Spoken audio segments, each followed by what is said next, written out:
Okay, nakapasok na pala ako.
Rinig naman.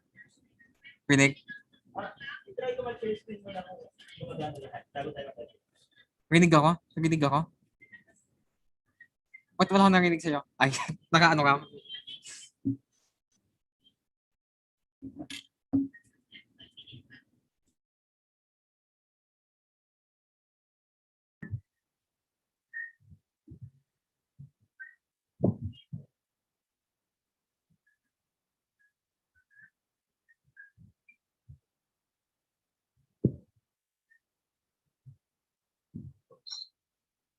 Hello, nakikita niyo yung shinare ko? Ako, nakikita ko. Pero clear naman yung ano? Clear naman yung boses? Clear naman sa akin. Okay, sige. Pwede na kayo pwede na kayo mag-admit, pero we'll start at 1:05 siguro.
So hello everyone, and welcome to your chosen track A of this year's edition of SINSM.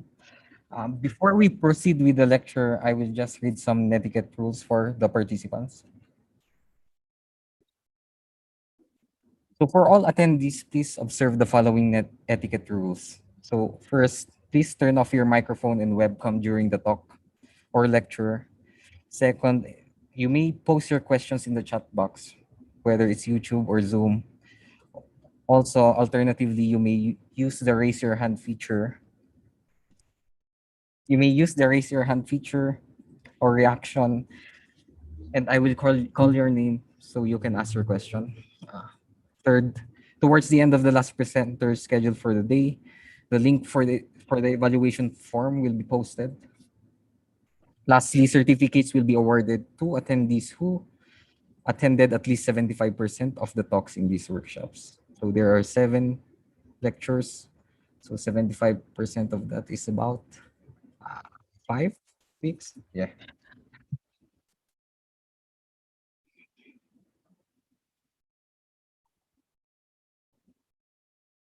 So now we will move on to our lecture. So SINSM aims to refresh and update teachers on the topics concerned with the theory, applications, and pedagogy of mathematics. I hope you can remember a lot of the pre-calculus and calculus topics and will gain a lot of new information on all the lectures. So now, the first lecture will be given by a person who received his Bachelor of Science and Master of Science degrees in mathematics here at the University of the Philippines, Baguio, in 2015 and 2019 respectively. It does not stop there as he entered the PhD program in the same university and he is still surviving. Alongside his studies, he also helps the country with the COVID-19 updates through monitoring platforms and data analysis. Without any more hesitations, to give everyone a lecture on sequences and series and how to find them, let us welcome Assistant Professor Jonas Paul Viernes. Okay, so thank you for that, Janrik. Again, welcome to the 26th Cinism, and this is track A, so pre-calculus and basic calculus. And by the way, can you hear me clearly? Okay, good. Yes, po. Good. So now, let me just share my screen.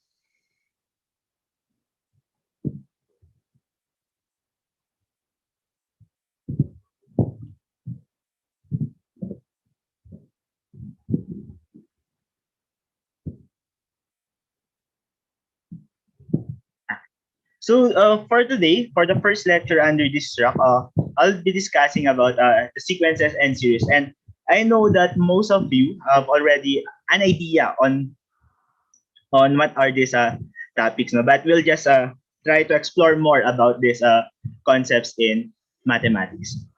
And before we begin, I just want to show you some pictures and let me know what are the things or yung mga first words or thoughts na pumapasok sa isipan nyo when you see these pictures. I mean, feel free to unmute yourself if you have an idea. Well, nagsabi pattern. Yes, we have patterns. Ano pa kaya yung nakikita natin dito na pwedeng ma-relate natin sa math? We have sequences, okay? Progressions, growth, yeah, because of this one, for this, you can have golden ratio, okay?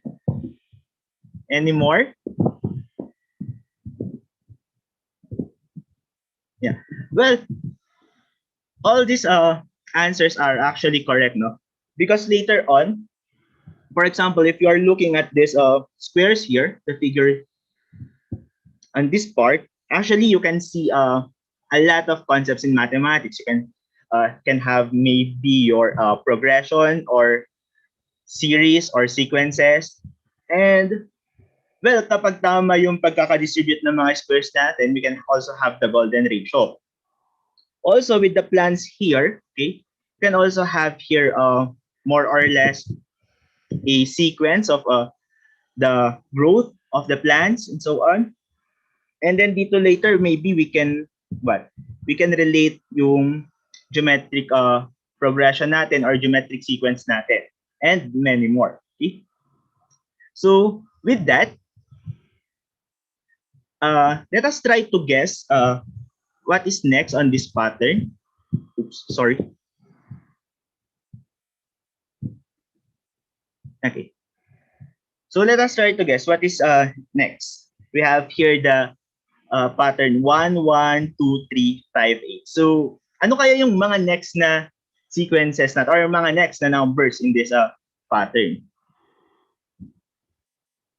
Oops, sorry for that.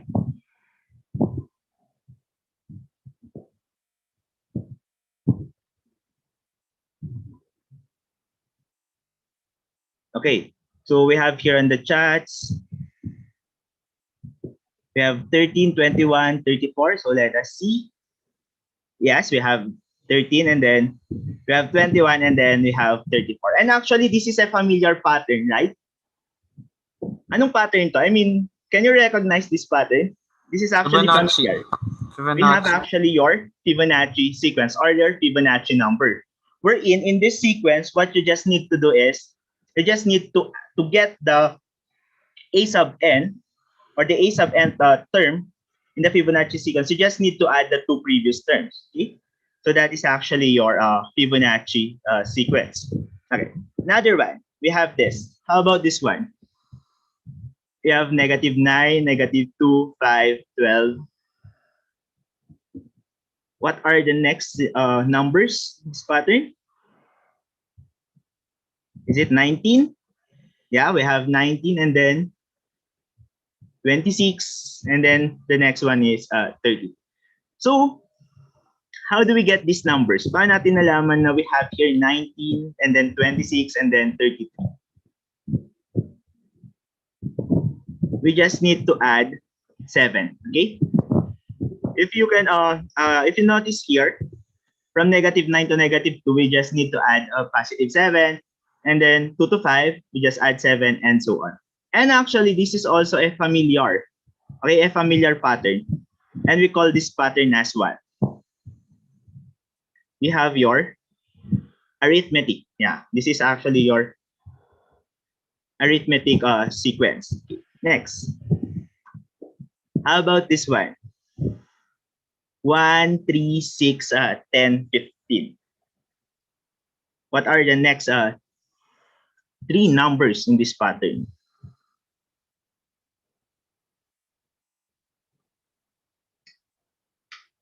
What are the next 3 numbers in this pattern? Well, we have here what?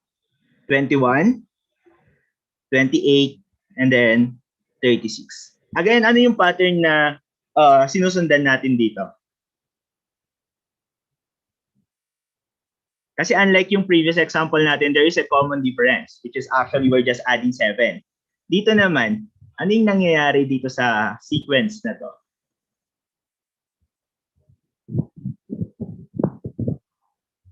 Paano natin nakuha yung 21, yung 28, yung 36? Actually, ang ginawa lang natin, no? We note here that your first term is 1 and then your second term is 3. So we just add 2. And then from the second term to the third term, we just add 3. So in some sense, what we are just doing here is just here, we add 1 and then 2. Sorry. We have here 2 and then 3 and then 4 and then 5, 6, 7 and then 8. Okay? So that is yes. Familiar ba yung pattern na to sa atin? Is this a familiar pattern? So, sino nakaka-recognize nung pattern na to? Anyone?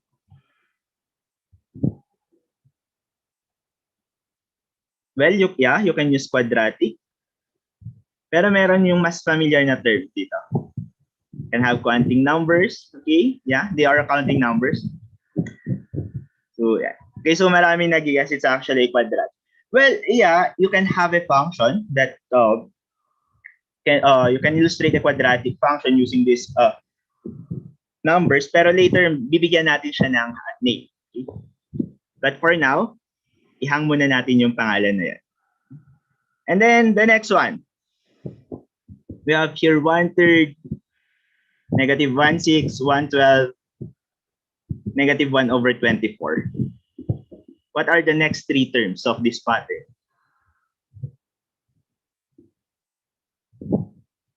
What are the next three terms of this pattern? So someone saying 1/48, negative 1/96 daw.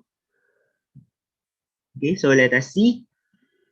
Okay, so the next one is 1/48, and then we have negative 1/96, and then 1/92. So paano natin nakuha itong mga numbers na to? How do we get these numbers?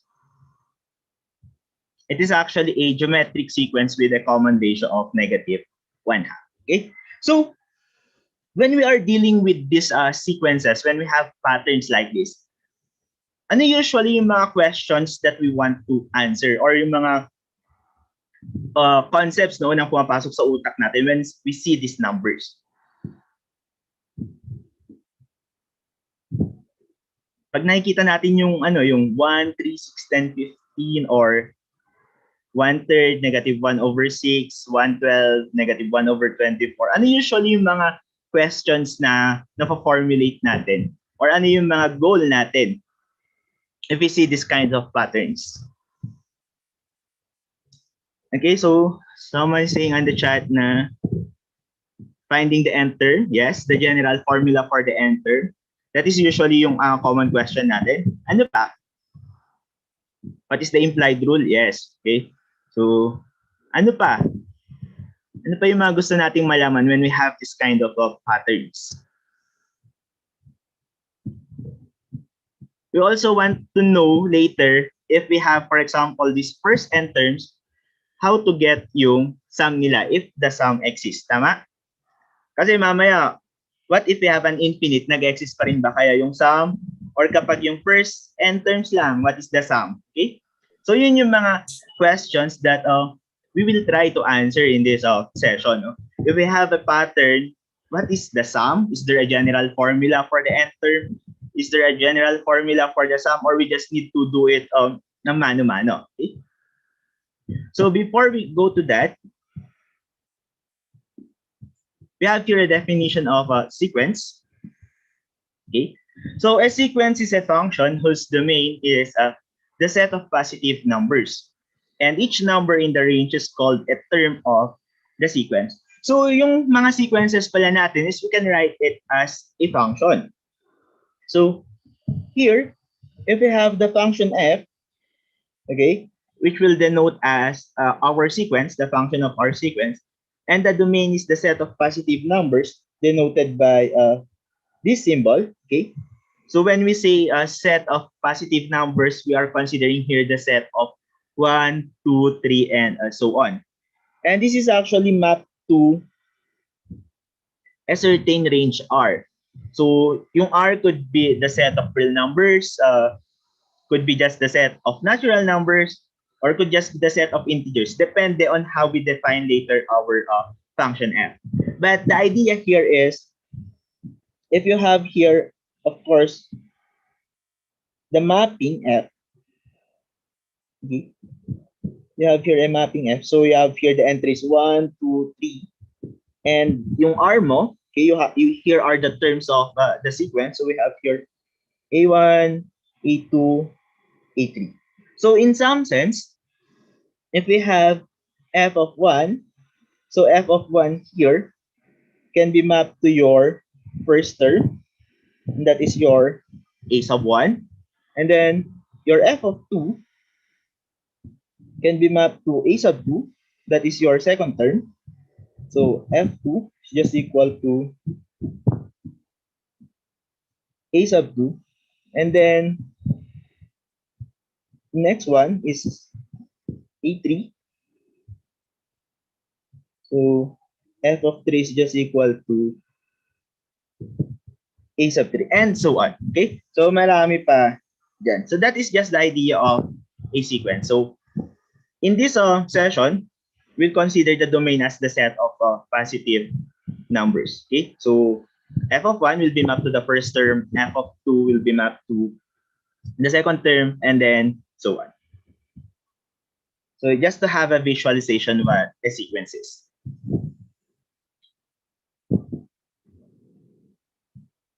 Also, there are several ways to display a sequence.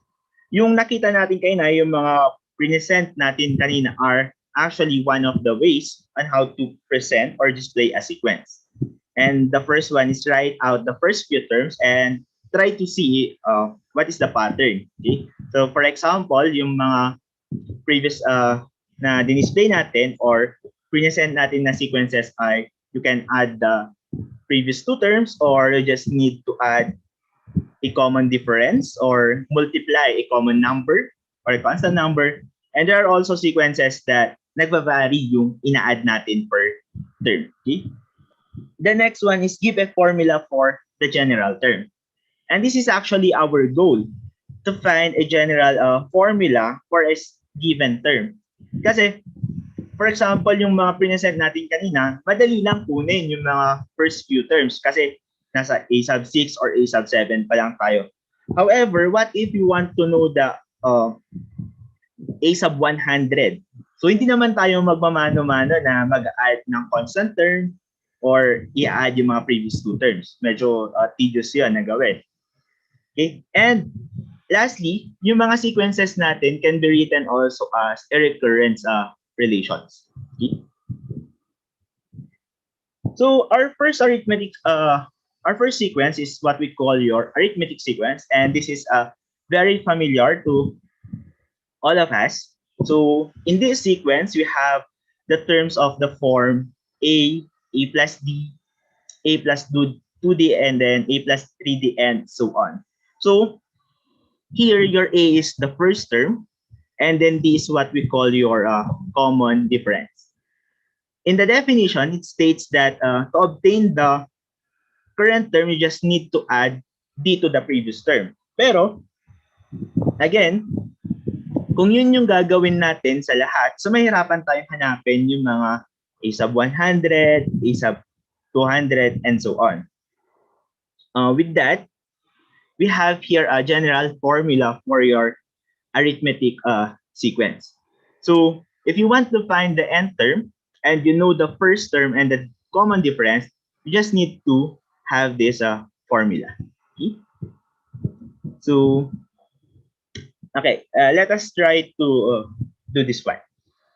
Does the number 12 belong to the arithmetic sequence 210, 197, 184, and 171?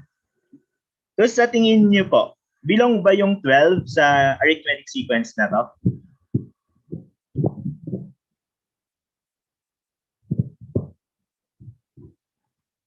Anyone po? Ano kaya yung pwedeng technique na gamitin natin? Given na we know the general term, ano ba yung mga pwede pa natin makuha dito sa sequence na to? Ano po ba yung mga observations natin sa sequence na to? Or ano ba yung mga pwede natin makuha sa sequence na ito?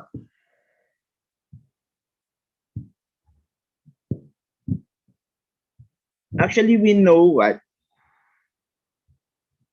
We know the common difference. Yeah, actually, the common difference is 13. Okay, so we know that. And how to find the common difference? You just need to subtract the second term to the first term. And in general, the common difference B, right, is we have this formula. A sub n minus A sub n minus 1. Find the common difference. So aside from the common difference, ano pa yung alam natin about the sequence? We also know the first term. Okay? So we also know the first term. So we have here, your first term is 210 and the common difference na negative 13. Now, how can we use yung general formula to determine whether the number 12 belong to the to this arithmetic sequence or not?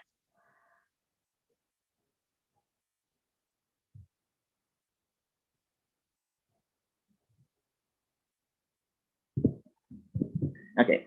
So we know here that your first term is 210 and the common difference is, sorry, this should be negative 13. This should be negative 13. And using the equation presented a while back, we have a sub n to be 210 minus 13 times n minus 1. So for any term in this sequence, pwede nating makuha using this formula. And then, we try to set 210 minus 13 times n minus 1 to 12 and solve for n. Okay? And if we do that, we find that the value of n is 211 over 13. Now, what can we say about this value? Or ano yung implications nito sa pagiging element ba ni 12 doon sa arithmetic sequence or not? Ano yung implication nung n equals 211 over 13? So may nagsabi dito that n is not a positive integer or is not actually an integer. So since the value of n is not an integer or is not a positive integer, we can conclude now that 12 is not a term in the sequence. Because if 12 is a term in the sequence, then yung makukuha dapat natin na value ng n dito should be a positive integer. Okay? But since it is the other case, so 12 is not a term in the sequence. Okay?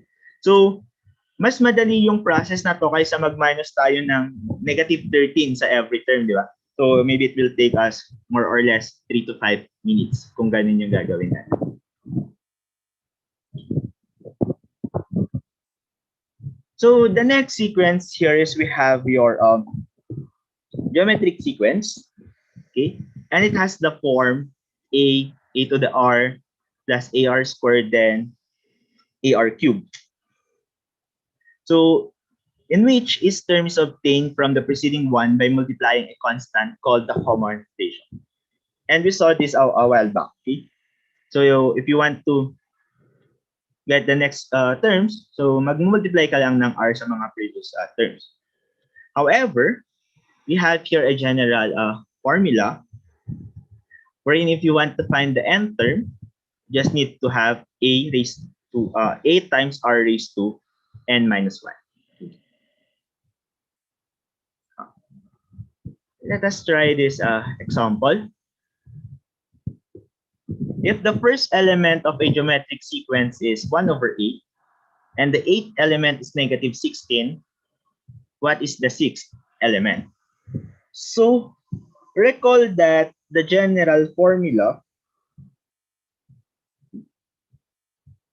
to find the nth term is a sub n equals ar raised to n minus 1, where a is your first term, r is your common ratio.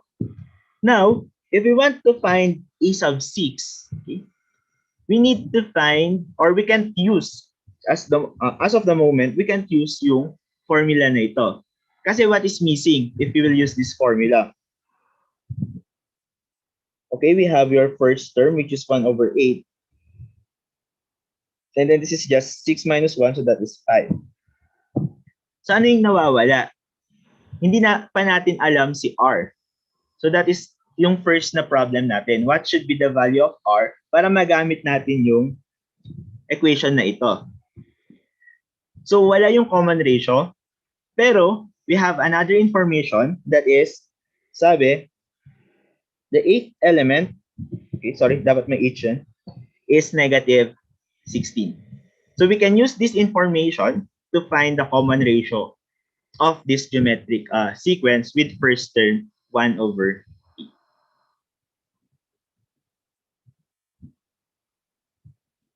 So since our a sub 1 is equal to 1 over 8 and a sub 8 is negative 16, then using equation 2, so that is just a sub n equals a sub 1 or a r raised to n minus 1, we have this equality. Okay, so negative 16 is just equal to 1 over 8 r raised to 7. Now we can solve for r, and the value of r is negative 2. Well, you can just apply a cross multiplication and then take the seventh root of the product of negative 16 and 2.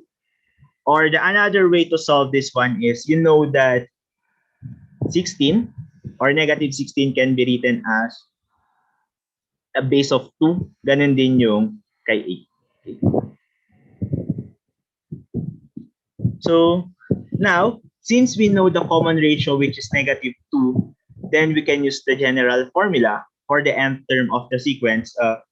That is a equals a sub 1 r raised to n minus 1. Hence, the sixth term of this geometric sequence is negative 4. Okay. So these are yung mga common na sequences na alam natin. We have your geometric and then your arithmetic sequence. Okay. So now we have your Fibonacci sequence. And we know that in the Fibonacci sequence, you just need to take the sum of the two preceding terms to find the current term. And we can write this in terms of a recurrence relation, this one, okay, wherein your A1 and A2 here are called your initial conditions. And this is a second order linear recurrence relations. So do we have a general term to find the end, or do we have a general formula for the nth term of the Fibonacci sequence? Or ang alam lang natin so far is you just need to add the previous two terms to find the current term. Kasi yun yung sinasabi ng recurrence relation natin dito.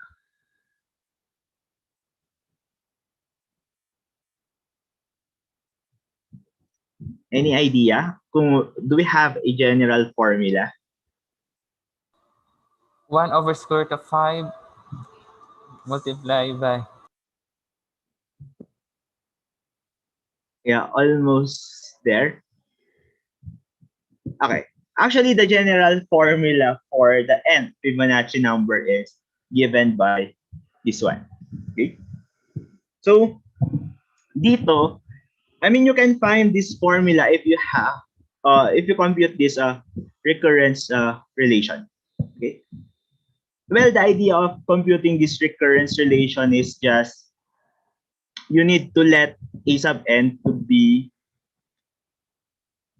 a k raised to n and then substitute it here. Okay, you can do that naman. So first we let what? Let a sub n to be ak to the n. Then this one we have ak to the n, which is equal to ak raised to n minus 1 plus ak raised to n minus 2. So here we have ak raised to n minus ak raised to n minus 1 minus ak raised to n minus 2, which is equal to 0. And then and have this. Well, actually, the common factor is this one for all the terms. So we are left with a squared minus a minus 1 equals 0. Okay. And of course, here we suppose that k is not equal to 0 and also a is not equal to 0. So you can divide both sides by this term. So we are left with a squared minus a minus 1 equals 0. And you can use your quadratic formula to find the value of a. So a now is just equal to negative b. So that is just 1 plus minus the square root of b squared. So 1 minus 4 a c all over 2a. So we have here 1 plus minus square root of 5 over 2. Okay. And then you can use later your initial conditions. Okay? You can apply your initial conditions 1 to find that general formula. But basically, this is the general technique or way on how to solve this kind of recurrence relations.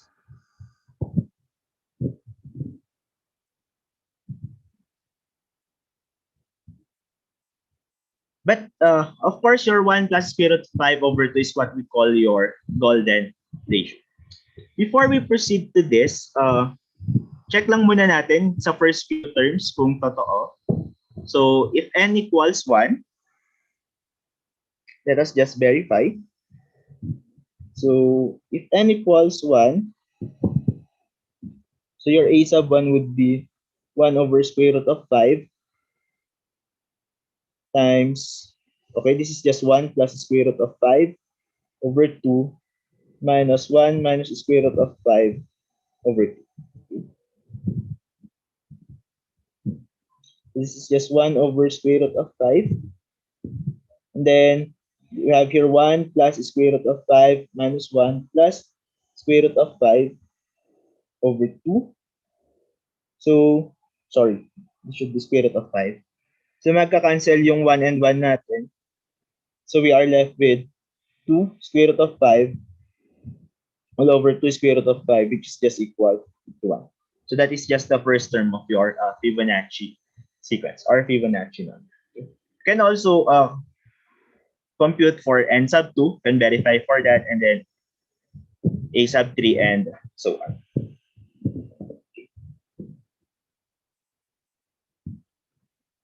And as we mentioned a while back that 1 plus square root of 5 over 2 is what we call your golden ratio. And usually, saan ba natin nakikita yung Fibonacci number natin? Or yung mga golden ratio?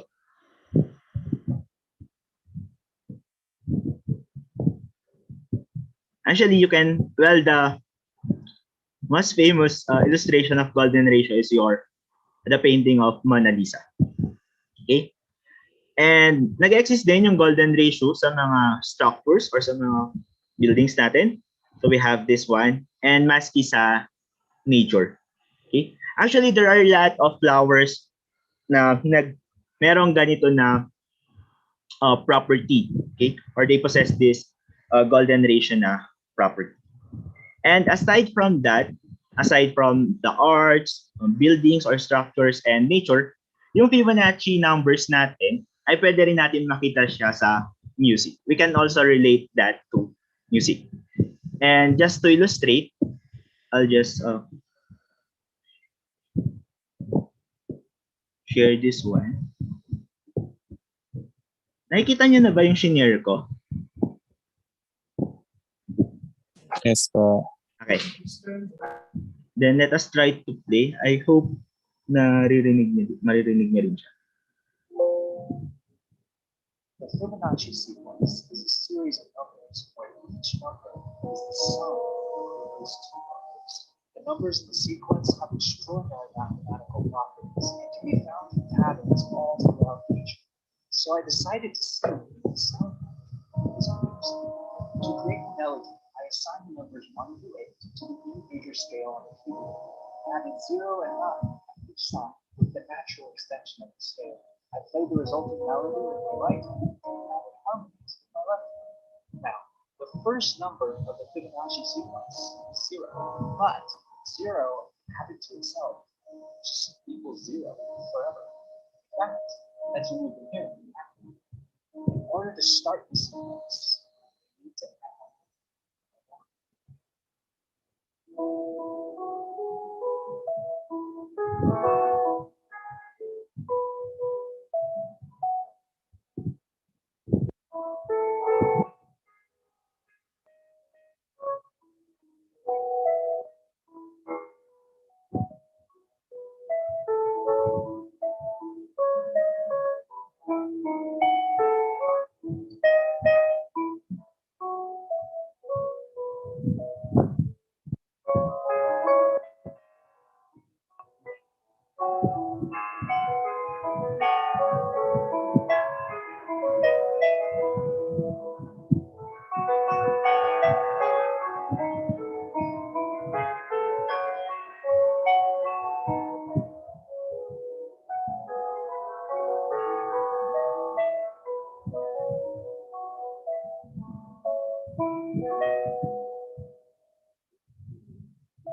Okay, so that is for your Fibonacci sequence. So later, no, so pag mahilig kayo sa mga music habang nag-aaral, so you can play that one if you want. Okay?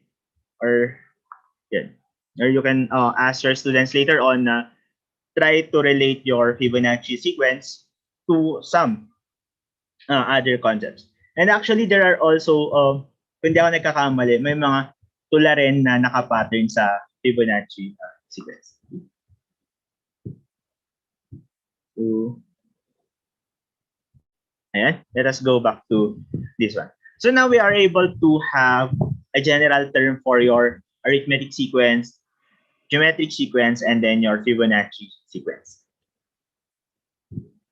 And going back to this sequence, yung 1, 3, 6, 10, 15, 21, and 28, can we find a formula for the nth term of the sequence? Kasi in some sense, we cannot consider this as your arithmetic sequence kasi hindi naman common yung difference nila. So let us try to consider this one and try to look at a possible formula for the nth term of the sequence. So we'll try to use this. Ayan. So ano yung sequence? We have here 1, 3, 6, 10, and then 15, so 4 plus 21, 28, and so on. So first, let us look at the difference.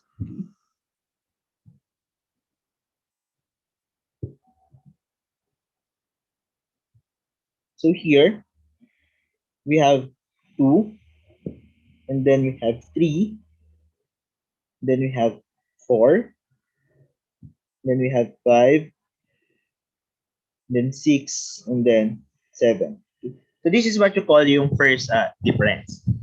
And looking at the second difference of the sequence, we have here 1, 1, 1, 1, and then 1.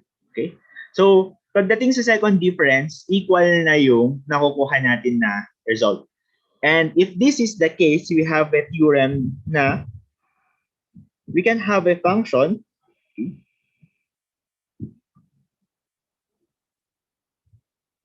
We let f of n to be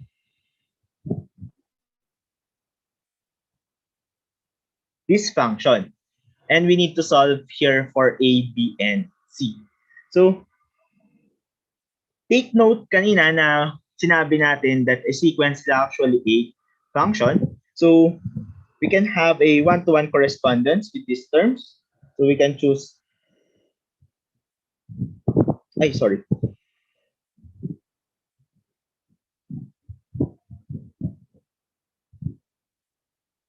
To find the values of a, b, and c, we need 3 data points. So, let's have f of 1 to be 1. So, meaning to say the first term is 1. F of 2 is 3. And then f of 3 is 6. Okay? So, let's try to plug in the values here. So, we have here f of 1. This is just equal to a plus b plus c. And then for f of 2, so we have 4a plus 2b plus c.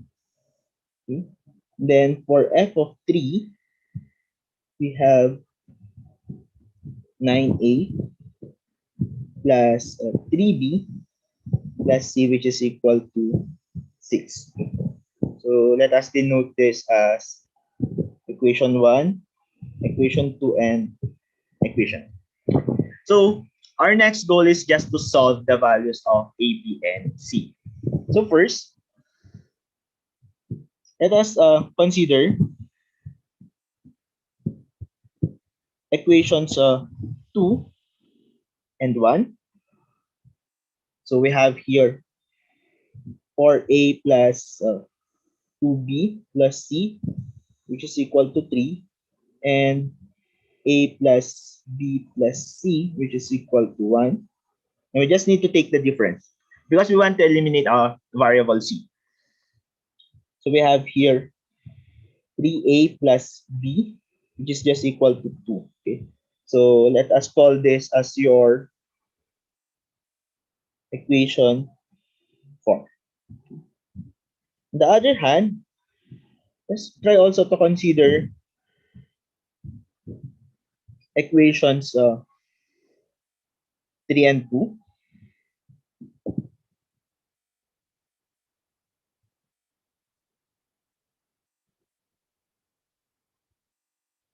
So we have here 9a plus 3b plus c equals 6. And then we have 4a plus 2b plus c equals 3.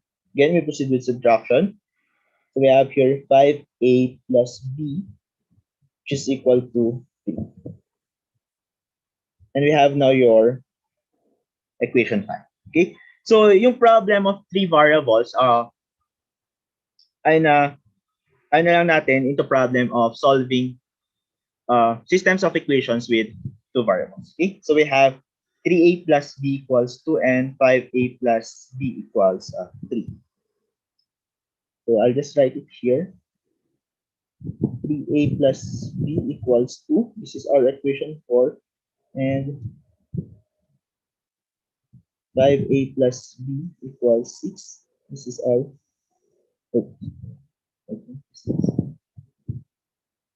equation. Let me just check on tama. 3a plus b equals 2. And then 5a plus b equals 2. And we know how to solve this one. Okay? So solving this equations simultaneously to get the values of a and b, solving 4 and 5, we have, well, you can use a process of elimination or the method of elimination equals 2.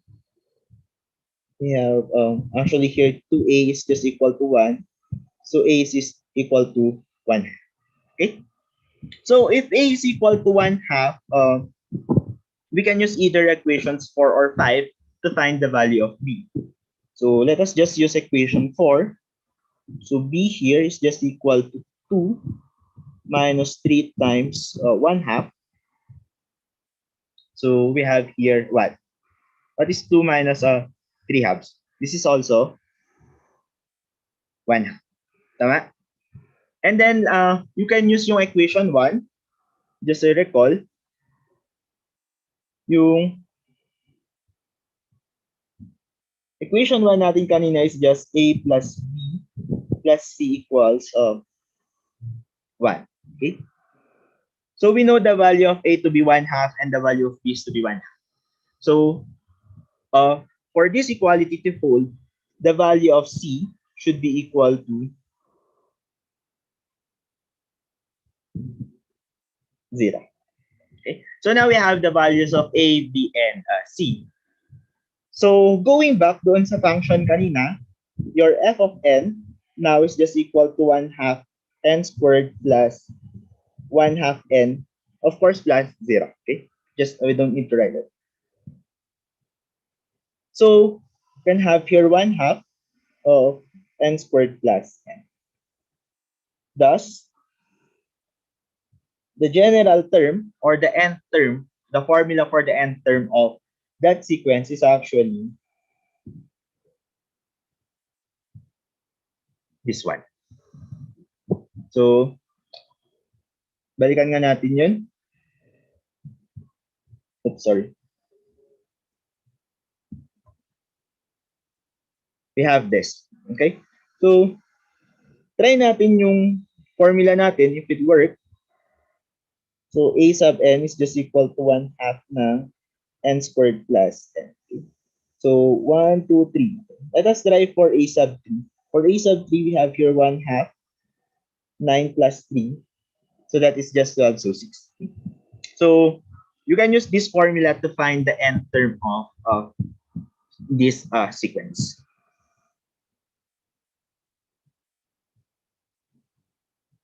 And as a remark, the formula for the nth term of the triangular number is this one. Yung idea kung bakit siya tinawag na triangular is if you represent the numbers as dots, yung first term mo kasi, which is 1, will be represented like this. Yung 3 can be represented as the number of dots, and then meron kang dalawa dito. Okay, so we have 3 dots. For 6, we have here 1, and then 2 here.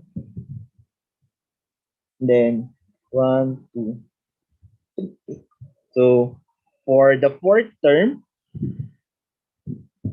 1, and then 2, then 1, and then last one. So yung number of dots form a triangular path. Kaya siya tinawag na triangular numbers. And another example is this one, but I just leave it to you. Ito naman yung tinatawag na pentagonal numbers. Okay? So you can also find a general formula for the nth term of this sequence. And later on, you can ask your students to verify if there are existing relationships between your triangular number and your pentagonal number. Okay? So, yun yung ano niya. Okay.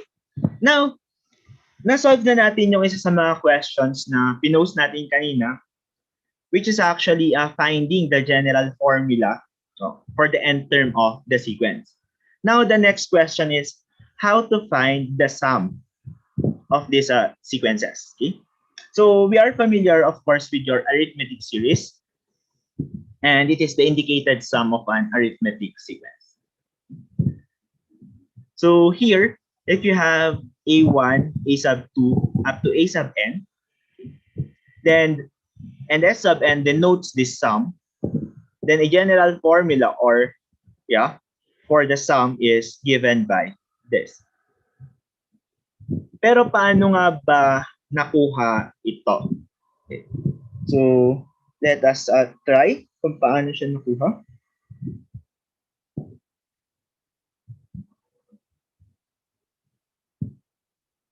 So we have here your S sub n, which is actually equal to A1 plus A2.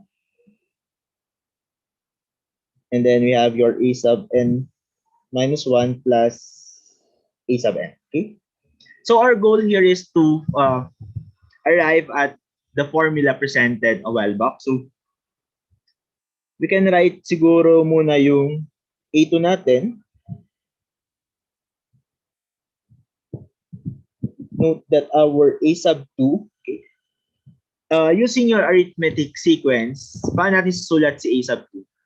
We can write it as A1 plus D, tama? Your A sub n minus 1, we can write it as A1 plus D of n minus 2. And then, yung A sub n natin, we can write it as A1 plus D ng n minus 1. Okay. So, with this, we can write A sub n as A1 plus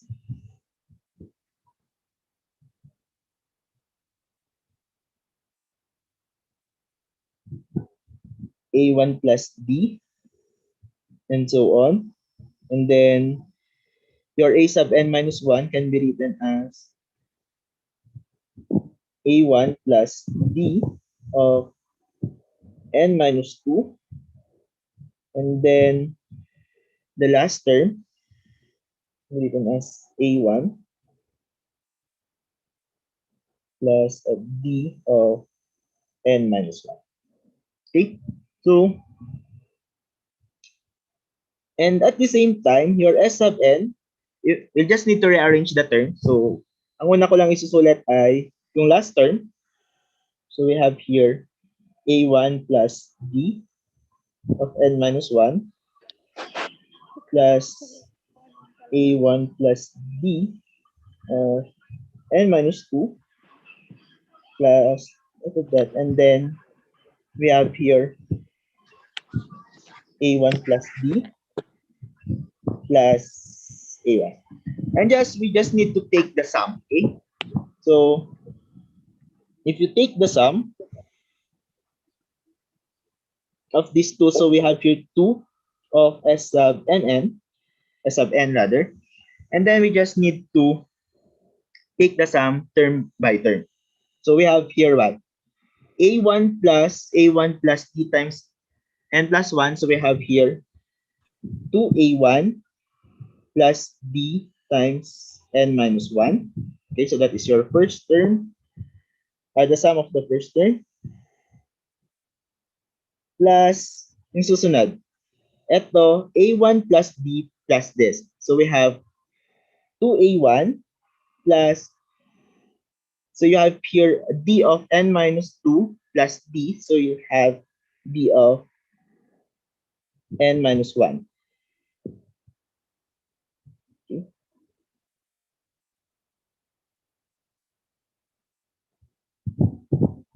Oops.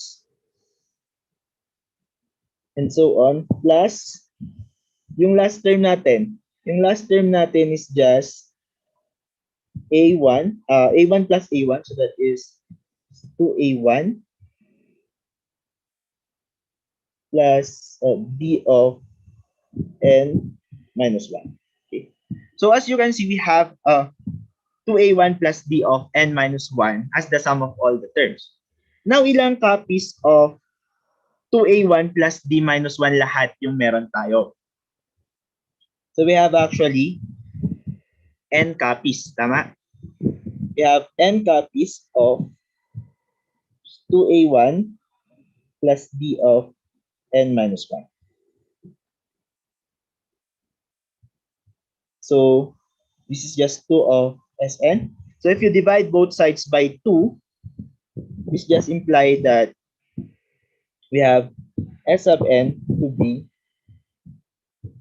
n over 2 of 2a1 plus d of n minus 1. Okay? So that is actually yung isa sa mga formula. For the second one, note that ito kasi, we can write it as a1 plus d of n minus 1. But we know that this term, yung a1 plus d times n minus 1 is actually your a sub n minus 1. So we have now n over 2 of a1 plus a sub n. Okay? So we're able to get yung dalawang formula na ito. So that is just one way to arrive at this formula.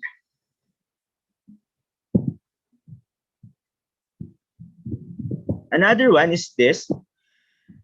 So the seller of a certain piece of a real estate received the following offers from prospective purchases. The payment for the first year is 24,000, and for 9 years thereafter, there is an annual increase of $1,800 in the payments. While for offer 2, the payment for the first 6 months is $12,000, and for the second 6 months, it is $12,450. For the 9 years thereafter, there is a semi-annual increase of $450 in the payments. Which offer will give the seller more money over a 10-year period, and how much? So kapag ikaw yung nagbebenta ng real estate na yon, so what will you choose? Is it the offer 1 or yung offer 2? Well, you can use yung later, you can use this formula, okay? You just need to take the sum and then kung anong offer yung mag-yield ng greater amount of money, then yun yung pipiliin mo. Okay? So actually, we can have here the solution. So for the first offer, you just need to take the sum of this sequence. And this actually, the sum is actually $321,000. While for offer 2, and since it is a semi-annual, okay, so you have 20 terms here because for the first 6 months, you given 12,000 and then the last 6 months of that year is 12,450. The succeeding months is will be this one. Okay, so you have 20 terms and if you take the sum, you'll get $325,000. $325,500. Okay?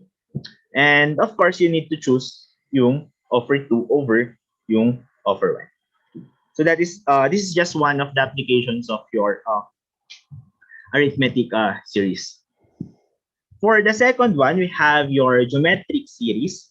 Okay? And this is actually the formula for the geometric. So if you have a sub 1 up to a sub n, okay, so a sub n is given by this. And take note that we have a restriction here that r should not be equal to 1.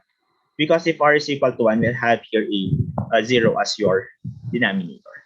And again, paano ba ito nakuha?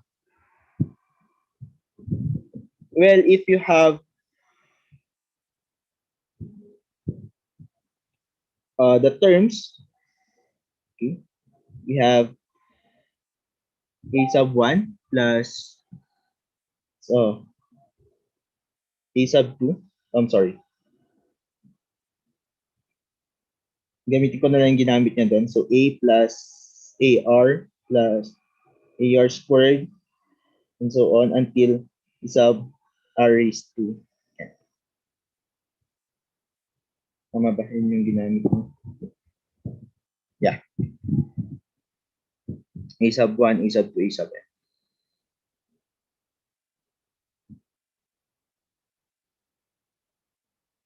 So, you can use this 1. So, sige na, yun na nga lang muna gamitin natin. So, a sub n is equal to a sub 1 plus a sub 2 up to a sub n. And actually, we can write this as a sub 1 plus a sub 1r plus, where r is your common ratio, until a sub 1 r raised to n minus 1. Okay?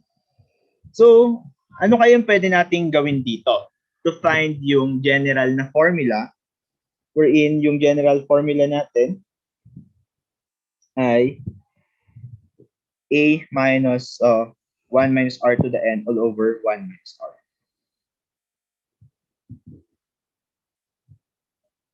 So, any idea kung paano to kunin?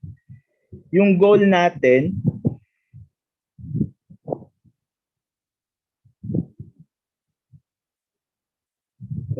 is a sub 1 of 1 minus r raised to n all over 1 minus r. Okay. So, kung mapapansin ninyo, dito kay s sub n, wala tayong r raised to n. So, what if we still consider s sub n, okay, as a1 plus a1r up to a sub 1r raised to n minus 1. And then, since wala tayong r dyan, what if we'll try to multiply r to each term dito? So we have r, a sub 1,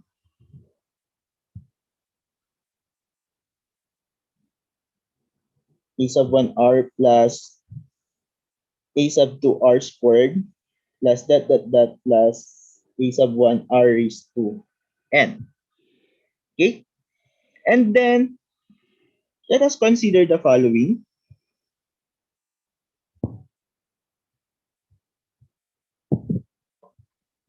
Consider natin yung s sub n minus r s sub n. So ano kayong mangyayari dito sa sum nila. If we consider S sub n minus R S sub n. So take note, if that is the case, if you have negative here, okay, and you multiplied negative here, yung term dito at saka term dito magka-cancel. Okay? And also, yung mga terms na yan magka-cancel. And you are left with a sub 1 minus a sub 1 r raised to n. And here, the common factor is s sub n. So we can have 1 minus r s sub n, which is equal to, the common factor here is a sub 1, 1 minus r to the n. And you can divide both sides by 1 minus r. So we have here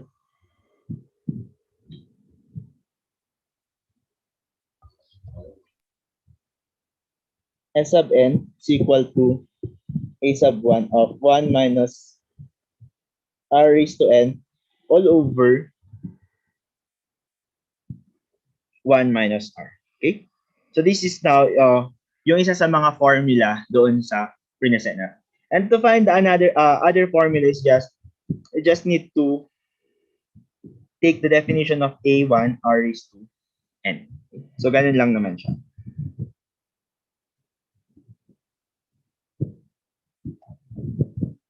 So that is this form.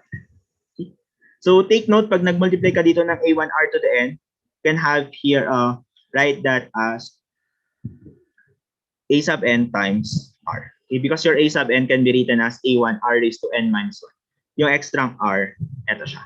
Okay. So this is only for finite geometric sequence. What if we have an infinite geometric sequence? So here, with the corresponding assumption or an additional assumption that r should be less than 1, then we have the infinite geometric sequence or series exists. Okay? So the idea is yung r is less than 1. So tignan nga muna natin yung pattern. If yung general formula kasi natin kapag finite, we have a sub 1 ng 1 minus r raised to n all over 1 minus r. Your r here is less than 1. So say for example 1 half. What will happen if we increase yung 1 half natin? 1 half squared and then 1 half raised to 3, then 1 half raised to 4. This is just equal to the sequence 1 half and then 1/4 and then 1 over 8 and then 1 over 16. So, and so on, then we have here 1 half raised to n. So ano napapansin ninyo doon sa r raised to n when we increase the value of n? Ano yung nangyayari kay r raised to n? When we increase the value of n. O sige, for example, 1 half raised to 5, we have here 1 over 32. So ano yung napapansin ninyo sa magiging value kapag sobrang laki na nung n natin?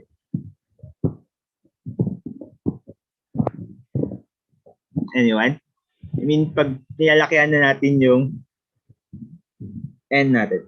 Okay, so sabi dito, nagdi-decrease daw.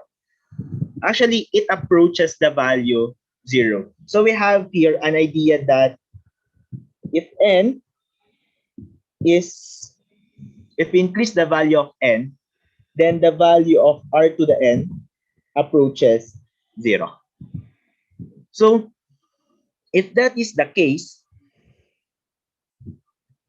so if the value of n increases, then the value of r to the n approaches 0.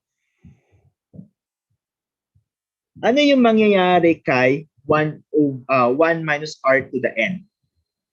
So, if n is 1, yung r to the n approaches 0, what will happen to this value?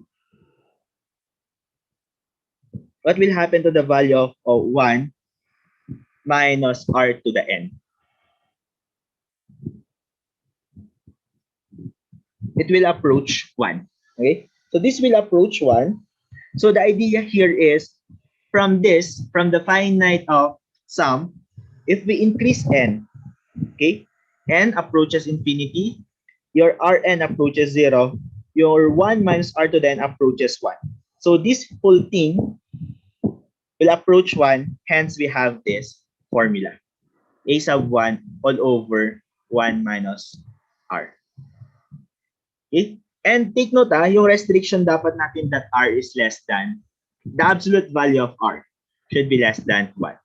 Kasi this value may not exist or will not have a real number here kapag hindi mo na sundan or hindi mo na satisfy yung criteria na ito.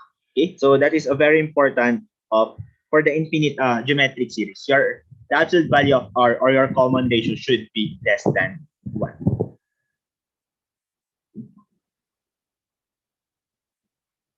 And here we have a problem also. A ball is dropped from a height of 36 meters, and each time it strikes the ground, it rebounds to a height of 2/3 of the distance from which it fell. Find the total distance traveled by the ball before it comes to rest. So, actually, yung pinakita natin kanina na picture, doon sa motivation, is an example, okay? Or is an illustration of this problem. And we can use the idea of infinite geometric series to find the total distance traveled by the ball. So we let here d to be the total distance, and to obtain d, we must we must add the distances it falls as well as the distances it covered when it rebounds. So here is the idea. Right? So kaya dalawa to kasi syempre, di ba, for example, nanggaling dito yung ball, nag-rebound siya dyan, and then, ito yung first na 2/3, and then this is yung second. Okay? Kaya dalawa yung terms natin dito. And then again, akyat siya, then bababa siya for 2/3, and then yun. Okay? And so on. Kasi hindi naman natin alam kung kailan siya titigil. But since the common ratio is the absolute value is less than 1, then we can apply equation 5.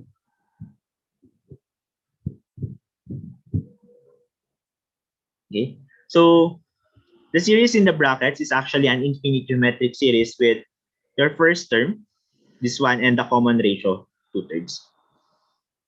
Okay, so if S is the sum of this series, then we can apply that. So, and that is just 72. So the distance is covered is we have your initial, that is 36 plus 2 times 72. Okay, yung 2 dito, again, as explained earlier na pag nag-rebound siya. So we have a total of 180 meters before coming to rest. Okay? So later, kung gusto nyo makipaglaro sa mga bata or sa mga estudyante nyo, so pwede yung pa-compute sa kanila, di ba? O sige nga, compute nyo nga yung ano nito, kung ilang meters yung travel niya. Okay? Okay. I'll just leave this example since we have only 15 minutes left. Okay. I'll just have this one kasi mas makikita natin that actually some series, okay, can approximate, quote unquote, approximate yung mga functions na alam natin. So for example, we have, let us try to consider muna yung e to the x is just equal to this one. So tignan nga natin. Before that, okay, dito lang. So take note na kapag expand natin ito, we have here 0, so 1, and then we have x, and then x squared over 2 factorial, and then x cubed over 3 factorial, and so on. So let us try kung na-approximate niya ba talaga si e to the x.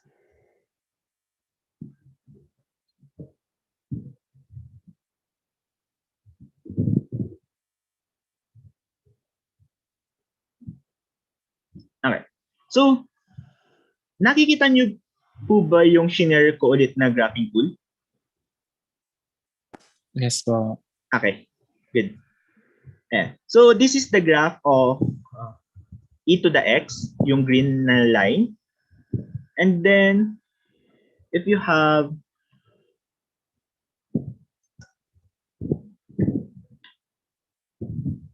so this is just y equals 1. Kasi yun yung first term. So parang ang layo, di ba? At dito lang sila nagkaroon ng intersection. And then we have here 1 plus x, yung red line. And then yung 1 plus x squared over 2 factorial, the orange line. And then ito naman yung sa x cubed.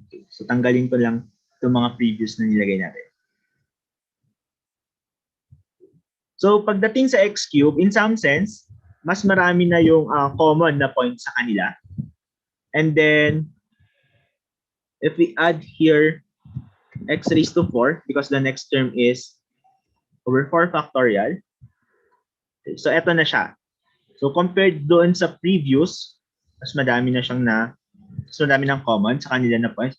And then if we have this, eto, medyo lumayo ng onte, pero try natin magdagdag pa ng terms dito.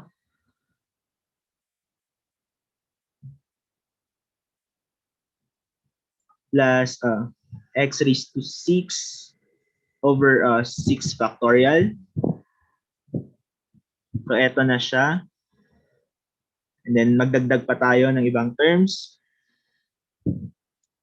Plus x raised to 7 over 7 factorial.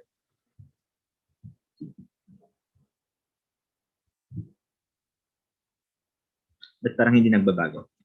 1 plus x squared over 2 factorial plus x cubed over 3 factorial plus x raised to 4 over 4 factorial plus x raised to 5 over 5 factorial plus x raised to 6 over 6 factorial plus x raised to 7 over 7 factorial. So ayan. So para makikita nyo halos dito sa taas, halos okay na sila. Yung sa baba na lang yung problema. But the idea here is habang dinadamihan natin yung terms dito, mas lumalapit yung approximation natin kay e to the x. Take note doon sa present na series is that is actually up to infinity. Okay?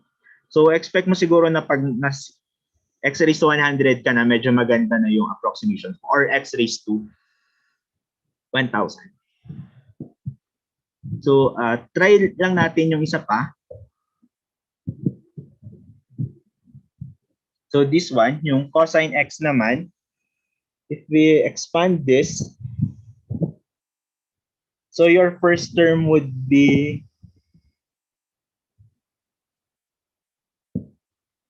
okay, so that is 0. So 0, 0. Ay, sorry.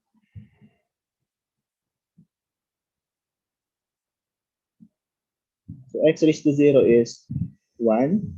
Yeah. And then your second term, kapag 1, so we have minus x squared over 2 factorial. And then kapag 2, we have x raised to 4 over 4 factorial. And then, sorry, it should be minus x raised to 6 over 6 factorial and so on. So let us just try to plot this one.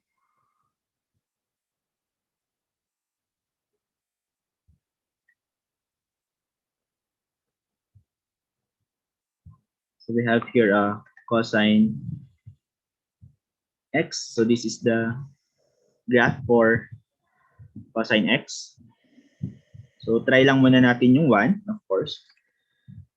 Y equals 1. So again, may mga ilang points lang sila na common.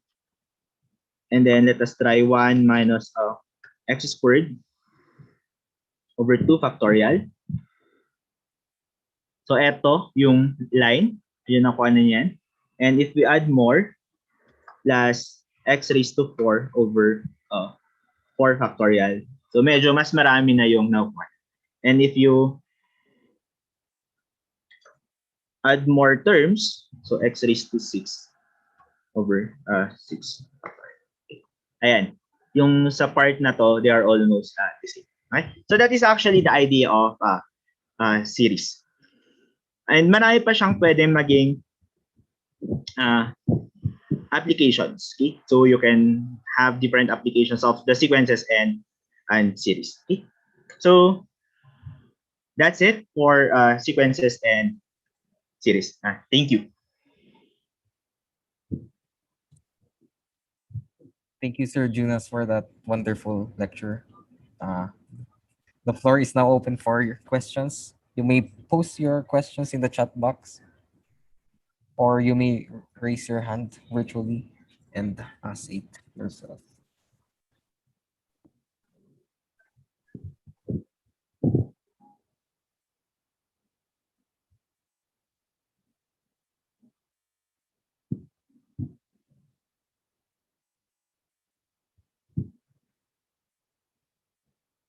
Janrick, just let me know kung may mga tanong. Wala pa naman.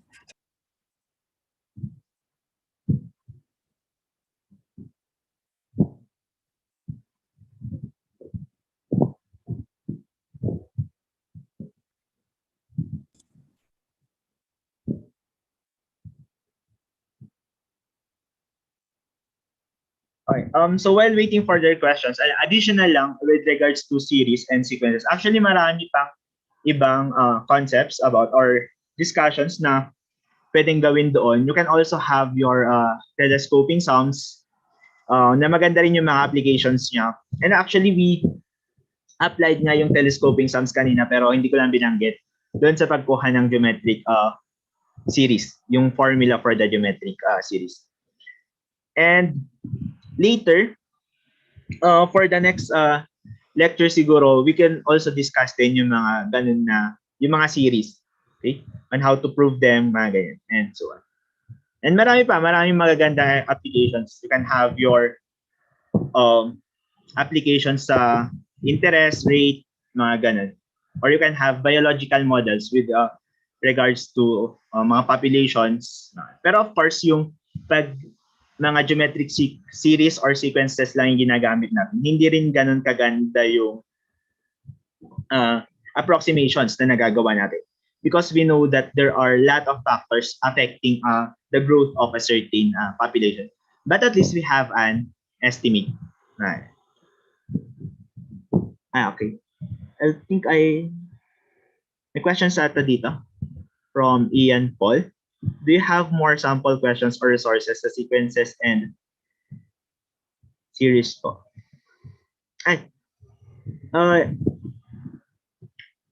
Yes po, we actually there are a lot of good resources online, pero yung mga resources ko dito I can include it later doon sa isesend sa inyo. So we can ask later yung secretariat for to send to all the participants po.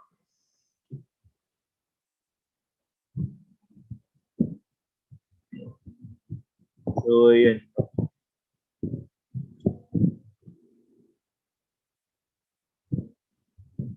May mga tanong pa po ba?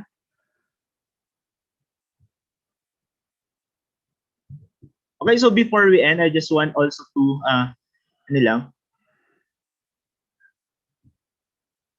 greet lang yung mga ibang participants na nakilala ko dito. Some of them are my friends and my classmates before sa MS. If I'm not mistaken, andito kayo na si Gina, then si Rick. Also, I have my former students before. Si Lander ata, parang nakita ko kanina. And then si Patrick. So, yun. So, welcome again to this track.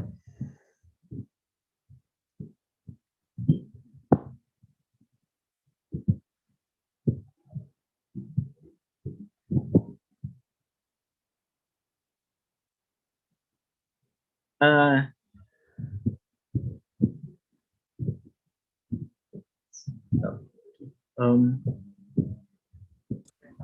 envision the concept of patterns and without having something tangible. Yeah. Actually, there is a comment here or a question. Based on my experience, some students have a hard time visualizing the concepts of patterns and recursions without having something tangible. Yes, actually, this is a challenge for all of us, especially na ganito yung setup natin ngayon. So, kaya most of the time, what we can do siguro is to let them look around kung ano yung mga nag-exist sa kanila na possible na ma-relate nila sa mga patterns that we are discussing. Of course, hindi eksaktong Fibonacci, hindi eksaktong geometric sequence, pero at least magkakaroon sila ng idea na, okay, I have this kind of pattern, so ganito yung nangyayari. And yeah, we need to accept din na karamihan sa mga students natin ay parang mga visual learners. Kaya yun, siguro ang resort din natin sometimes to have more videos, pero yung downside kasi pag nagbibigay din tayo ng videos sa mga students natin, especially these times ay yung data din nila or yung internet connection nila kung mapapanood ba nila or hindi. So yun, so far.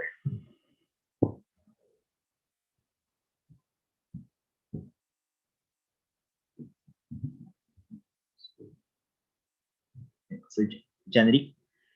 May mga tanong ba? So kung wala na, bago tayo mag-break, the department invites you to join the Mathematical Society of the Philippines. So MSP, it is the premier professional organization dedicated to the promotion of mathematics research and education in the country. It is governed by a national board of directors elected by the general membership, and it has regional chapters throughout the country. As a member of the regions 1 and 2 chapter, you automatically become a member of the national MSP and likewise the Southeast Asian Mathematical Society. For those who are interested to apply or renew their membership, you may visit the membership form through the link in the chat box. Thank you. Other than that, as part of evaluating the Track A Lecture 1 session of Professor Jonas Paul Viernes,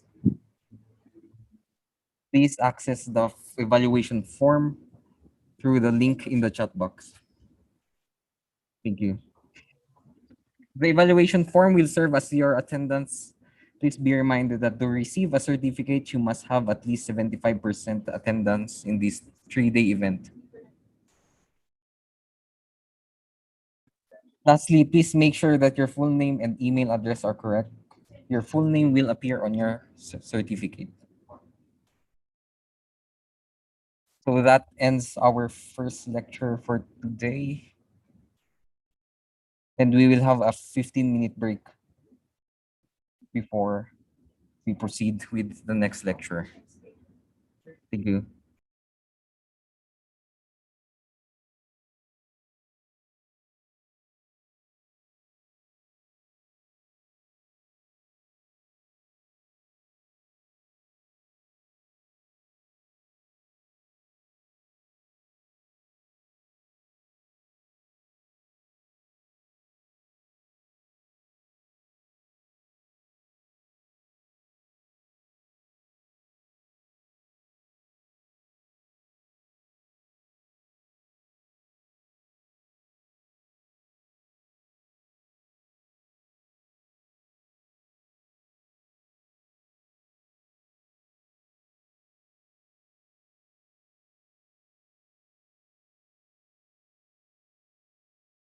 Alternatively, you may you may scan the QR code to access the evaluation form.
So thank you everyone for coming back. For our next lecture entitled Mathematical Induction, a Tool in Proving, let us welcome him back again, Mr. Jonas Paul Viernes.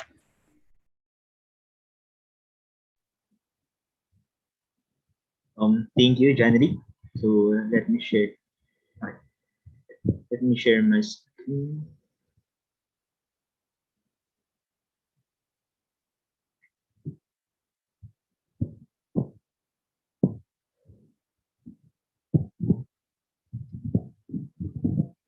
Okay. So again, welcome to this talk, and but this time we'll be talking about mathematical induction, a tool in proving.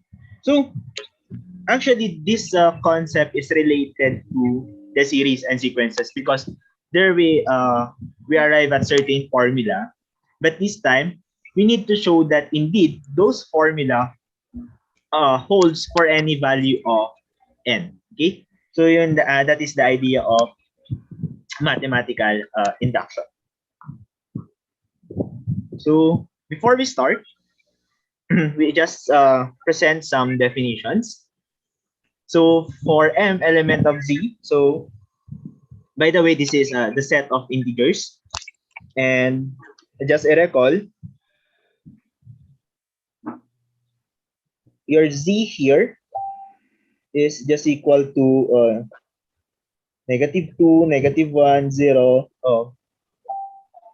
1, 2, 3, and so on. Okay, so that is our set of integers. And then we need to define the set n sub m. Okay, as this set where x is equal to where x should be greater than or equal to m. So for example, if we have n sub 1, maybe let's have n sub 5 muna. So if we have n sub 5, using this definition, ano yung magiging elements ni n sub 5? Ano yung magiging elements ng set na to? Of course, we have here 5. Okay? Kasi yung m should be there. And then, with that, mag-add ka lang ng 1. So, we have here 6, and then 7, and then 8, 9, and so on. Okay? And notice that if we have here n sub 1, this is actually equal to 1, 2, 3, 4, 5. And this is just actually the set of natural numbers. Okay? So in this case, we will consider the set of natural numbers starting at 1. Okay? So yung ibang references kasi natural numbers nila nag-start sa 0. But in our case, we will consider it this way. Okay. And we have here a theorem that if we let m to be an element of z, that is the set of integers, and let s to be a subset of n sub m, such that we have two conditions to satisfy. First is m should be an element of s, and whenever k is an element of s, then k plus 1 should be an element of s. So by illustration, we have here, if we take for example yung n sub 5 kanina, we have here 5, 6, 7, 8, 9, and so on. Okay. So now let us look S. Yeah. So yung M kasi natin dito is 5. And sabi, using condition B, whenever K is in S, K plus 1 should be in S. So the idea is since 5 is in S, yung 5 plus 1 should also be in S. So we have here 6, and then since 6 is in S, dapat yung S plus 1 should be in S. So we have here 7, 8, 9, and so on. And notice that your n sub 5 is actually equal to your S. Okay, so these are just some theorems that we'll be needing later on. And this is actually the idea of mathematical induction. So if we let M to be an element of Z, and suppose S sub M plus 1, and S sub M plus 2 are statements such that if S sub M is true, and whenever S sub K is true, where K is greater than or equal to M, then S sub K plus 1 should be true. So if you were able to satisfy these two conditions, then all the statements S sub M plus 1, S sub M plus 2, and so on are all true. So the idea is, if you want to use your mathematical induction in proving, there are two steps, okay, or there are two parts. The first one is what we call your basis step, wherein you need to show that the least element, okay, satisfies the given assertion. And the second one is what we call your inductive step. And in your inductive step, you need to assume that the statement is true for K, and you will show that it is true for K plus 1. Okay? So that is the idea of your mathematical induction. So the basis step, and then we have your inductive step. Okay. So actually, this is just an illustration of your mathematical induction. So assume that you have here your statements, or should I say, think of this as your domino. Okay. So if you want to show that these statements are all true, ang gagawin mo lang is you need to show first, eto, yung part na to, na totoo siya doon sa least element. So the idea is, kapag napakita mo na totoo siya sa least element, and using condition B, wherein ang sinasabi ng condition B natin is that if it is true for K, it should also be true for K plus 1. So since totoo siya kay 1, so S sub 1, it should be true for S sub 1 plus 1. So that is S sub 2. So magiging totoo yung S sub 2, and you'll have what we call the domino effect, yung S sub 3, ganyan, and so on. Okay? So this is how you illustrate your mathematical induction. Another way to illustrate the idea of mathematical induction is the concept of ladder. Okay, so for example, you have here a ladder. Okay. So you have statement 1, statement 2, statement 3, 4, and so on. So you have here S1, S2, S3, S4, and so on. Okay. So yeah. So the idea is, if this is your goal, okay, so this is our goal. First is, kailangan pumunta muna tayo dito. Okay? And with the assumption na kapag totoo siya kay S sub 1, dapat maging totoo siya sa S sub 1 plus 1. So with that, makakapunta tayo dito. And then, applying it repeatedly, totoo siya sa S sub 2. So dapat magiging totoo siya sa S sub 2 plus 1. So we have this, and so on. Okay? So, yun yung idea. Okay? Ng mathematical, you can illustrate it using the domino or yung sa ladder. So pwede nyo rin siyang ituro kung sa mga students ninyo yung mga concepts na. Okay, or kung may pamangkin na kayo ganyan na maliit pa, pwede nyo na rin ituro yung mathematical induction, di ba? Pag nasa hagdan, ito yung basis step, akyat ka pa, and so on. So, okay? Okay. Now let us try to illustrate the concept or how to prove using mathematical induction. So notice that this is a very familiar formula. Okay? So if you consider this one, para kang meron ding, you are considering an arithmetic series, okay, with a common difference of 1.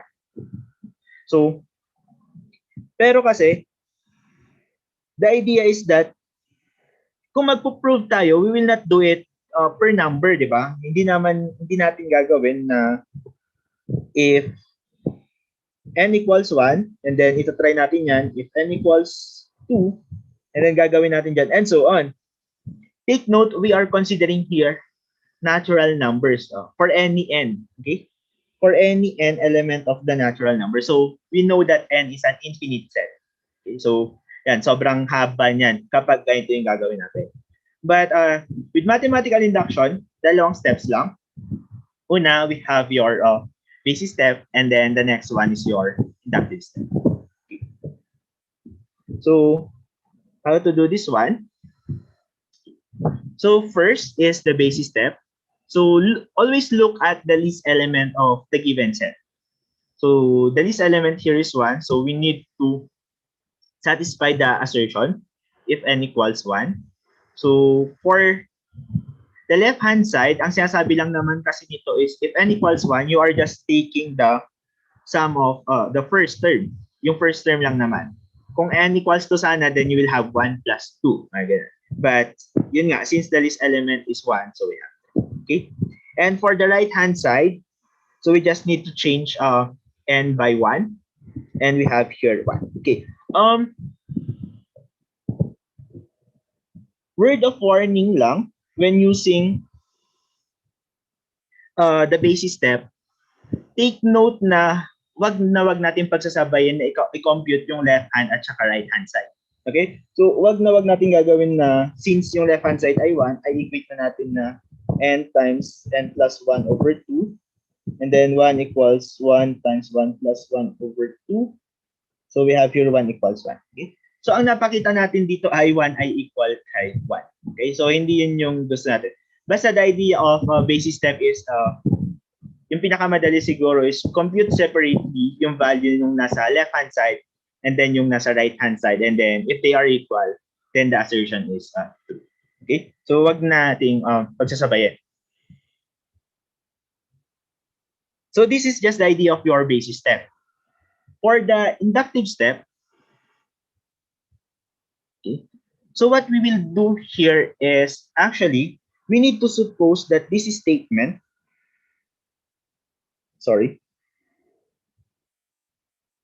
that this statement is true for k. Okay, we will use some value or some variable k. Okay? So we need to assume that this is true for k. That's why we have this as your inductive step. And then we will show that it is true for k plus 1. And when proving for or when stating your inductive step, it is good na state your assumptions, which is this one. And then yung kailangan nating ipakita. Okay? Para alam natin kung saan tayo papunta, di ba? Para at least nakaset na agad yung goal natin. Hindi yung parang pag nagpo-prove ka, ay, ano bang gagawin ko dito? Okay? So, the idea of yung need to show mo naman is lahat ng k dito sa yung assumption ay gagawin mo lang siyang k plus 1. Okay, so pero most of my students kasi pag tinuturo ko yung mathematical induction, yung common na error nila dito is that ang sinasabi nila sa inductive step is suppose that n equals k, then we need to show that n equals k plus 1. Which is hindi ganun yung concept niya. The idea is we need to assume that it is true for k, kaya ginagawa natin to, and we will show it for k plus 1. So I hope nakikita po natin yung difference nung dalawang statements na yan. So paano ba yung gagawin dito? So, well, the idea is just this one. Start with what we know. Yun naman palagi, di ba? Pag we in the field of mathematics or mathematics-related courses ay palagi tayo nagsisimula sa kung ano na yung alam natin. Okay? So always start with what we know, and we know that by your inductive assumption or inductive hypothesis that 1 plus 2 plus k up to k is just equal to k times k plus 1 over 2.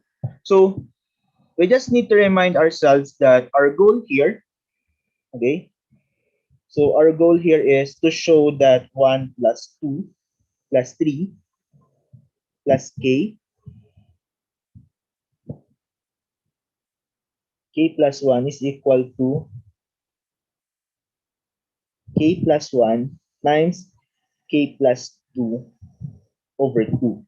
Okay, so this is our goal. If you look at this assumption doon sa left-hand side, usually yung technique na sinasabi ko sa mga students ko kapag nandito na sila sa part na to na mathematical induction is try to fix muna yung isang side. Okay? Basta wag mo munang pagsabay-sabay, ano? One step at a time para hindi tayo ma-overwhelm sa mga ginagawa. So just compare muna yung part na to at saka ito. Okay? Ito na kasi yung meron tayo eh. Meron tayong 1 plus 2 plus 3 plus k.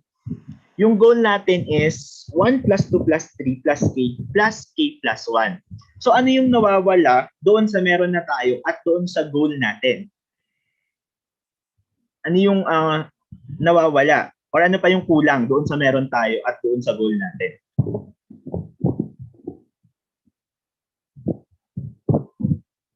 It is actually our k plus 1. So here, kung na-identify natin na yun pala yung kulang doon sa meron na tayo, what we will do is, we'll just add 1 plus 2 plus 3 plus k plus k plus 1, which is equal to, since nag-add tayo ng k plus 1 dito sa left-hand side, mag-add din tayo ng k plus 1 dito sa right-hand side para equal pa rin yung mga quantities na dinidil natin. So we have here k times k plus 1 over 2 plus k plus 1.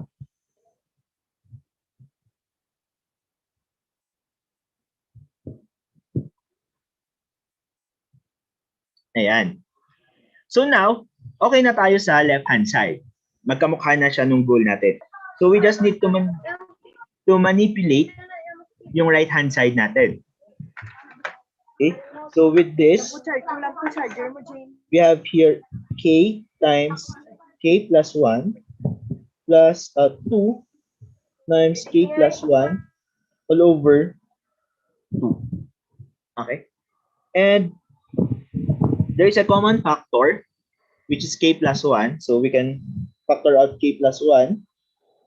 And then here, k plus 1, k times k plus 1 divided by k plus 1. So we are left with k. And then dito we have now all over. So ayan, nakuha na natin yung goal natin. So hence, we can now conclude here that hence, by mathematical induction, for any n, we can now use your n element of natural numbers. Yung 1 plus 2 plus 3 plus n is just equal now to n times n plus 1 all over. And we have now yung end of. Okay. So that is now the idea. So for any n, totoo na yung statement natin. Okay, so we don't need to go through the long process na titignan mo lahat ng cases for every natural number. And actually, medyo impossible din yun kasi nga infinite yung set natin ng natural numbers. Okay? So, ganun lang yung idea, or that is just how you deal with mathematical inductions kapag equality yung pinag-uusapan. So, before I continue, gusto ko lang balikan kanina yung triangular numbers natin. If you still recall, we have here 1, 3, 6, 10, and then 15. And actually, we have a general, we have the n term for this, di ba? We have what? N times n plus 1 over 2, kung hindi ako nagkakamali. Okay. So now our goal here is we need to find, okay, a formula for the sum of the triangular numbers. So yung goal natin is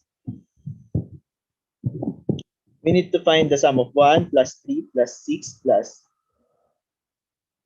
n plus 1 over 2. Okay. So we need to have yung closed form kung paano to gagawin. Any idea on the sum? And actually, maganda rin itong activity. Madalas binibigay ko rin yung ganitong activity sa mga klase ko para at least they have that time to explore on their own, tapos mag-create sila ng sariling formula, and then after that, pwede nilang i-prove gamit yung mathematical induction. And actually, ganun yung gagawin natin ngayon. So ano kaya pwede nating gawin dito para mahanap yung sum or a closed form for the sum?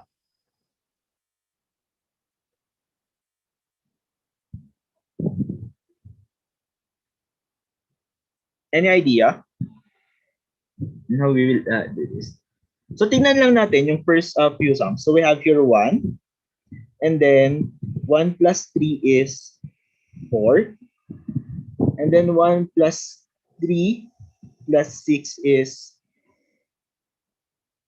10, then 1 plus 3 plus 6 plus, ito kasi, plus 10 we have here 20, and then ano pa? 1 plus 3 plus 6 plus 10 plus 15. So we have here 20, 35.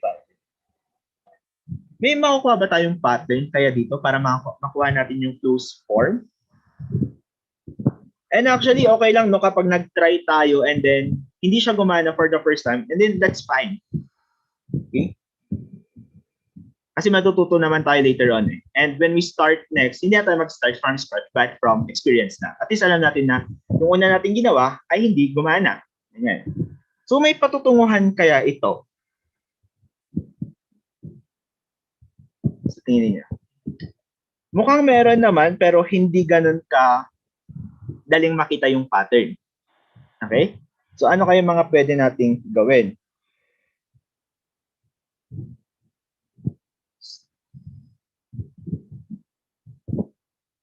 Ang pwede nyo pang gawin, okay, is if you look at the sequence, yung 1, 3, 6, 10, 15, 21, 28, and so on. So, you can have this property actually, 1, and then the sum of this is 9, and then the sum of this is 25, then the sum of this is 49. Tama? And what is common to these terms? Ano yung common sa mga term na to? Squared. They are all perfect square numbers. So actually, we have a formula, di ba, for perfect square numbers. Pero yung nandun na sa formula is 1 plus 4 plus 9 plus 16 plus 25. Ang meron lang sa atin ay yung mga square of yung mga odd numbers. So again, pwede ka ulit magsimula dyan. But actually, the easiest one para makuha yung form, okay, or yung closed form ng sum na to is this. Pero kung ginawa ito ng mga students po natin, at least they have an idea na if you take the sum of two consecutive triangular numbers, the sum is actually a perfect square number. So at least meron nang dagdag doon sa kaalaman nila. But take note, if this is our goal, we can write this one, okay, as I equals 1 to n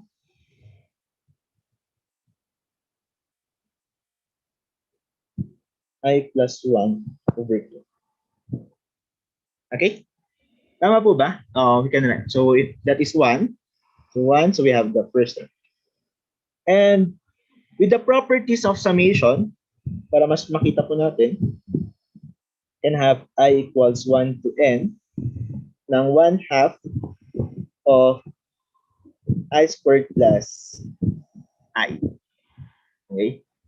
So, now, we can have here 1/2 summation ng I equals 1 to n ng I squared plus I. Okay?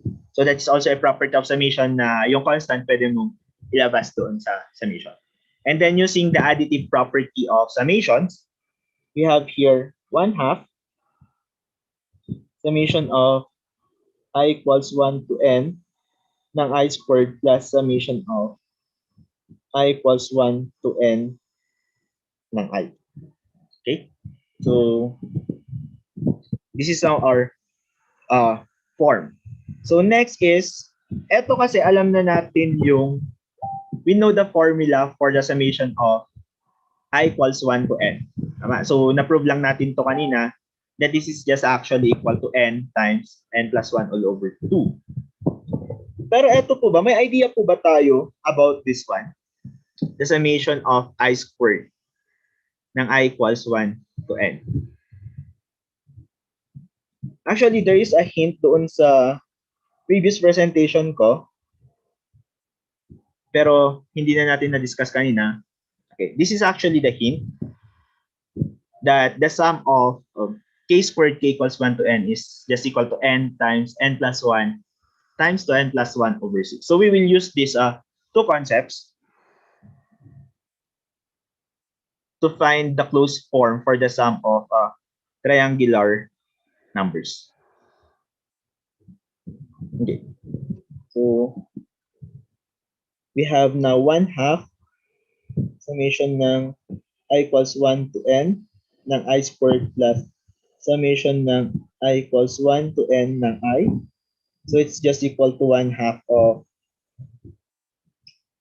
n times n plus 1 times 2n plus 1 over 6 plus the sum, okay, n times n plus 1 over 2. So we just need to compute for this. So we have 1/2 of n times n plus 1 times 2n plus 1 plus, so we have here 3n times n plus 1 all over 6. Ayan. Okay. So with this, we have 1/2. And now, take the common factors. Common factors naman dito ay n, tsaka n plus 1. So ang matitira na lang dito, we have here 2n plus 1, and then here we have 3 all over 6. So we have now 1/2, and then n times n plus 1. Then we have here what? 2n plus 4 all over 6. But we can still simplify this one. You can factor out in here 2. So you are left with n plus 2. And then yung 2 dito magka-cancel dito. So we have 1 in times n plus 1 times n plus 2 all over 6. So we claim now that the general or the closed form for the sum of n triangular numbers is just equal to n times n plus 1 times n plus 2. So before we prove this one or before we provide the proof, check lang muna natin kung tama yung nakuha natin na formula. So, try nga natin. Yung triangular numbers kasi natin ay 1, 3, 6, 10, 15. So, yung claim natin that the sum of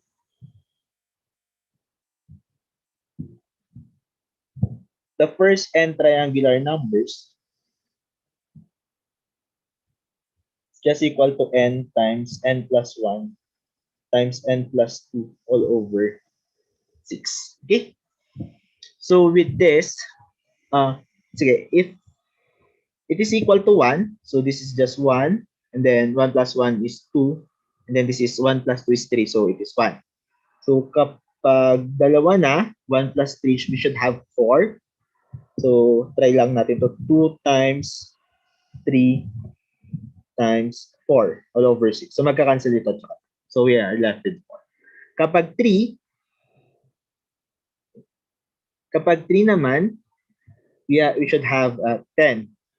So 3 times 3 plus 1 times 3 plus 2 all over 6. So this is 3 times 4 times 5 over 6. So we have 20 times 3. So that is 60 divided by 6. So we have 10. Okay?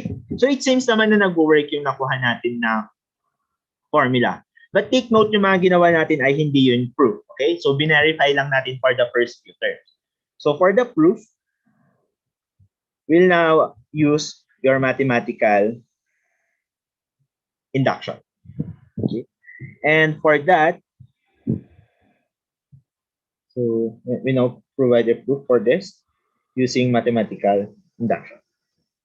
So, the first step is, again, for the basis step.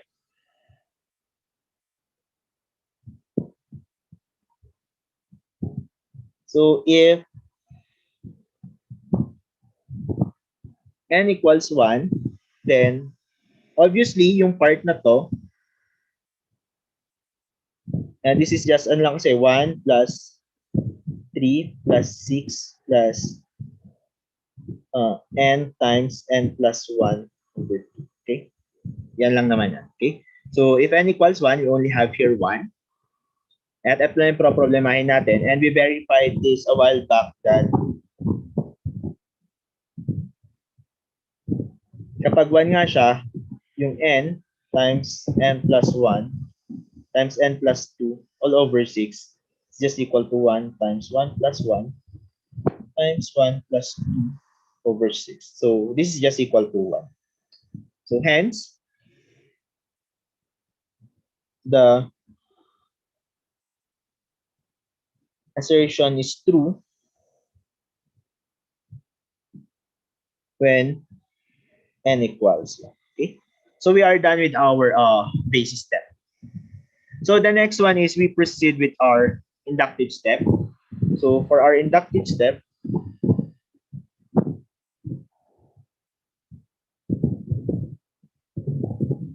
again, we need to assume that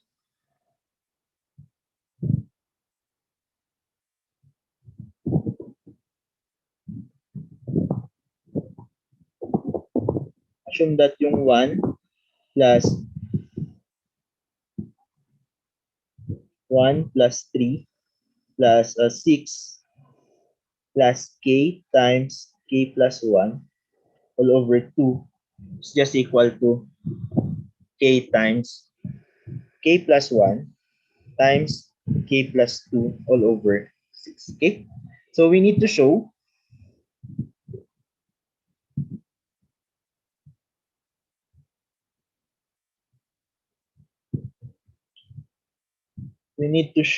that 1 plus 3 plus 6 plus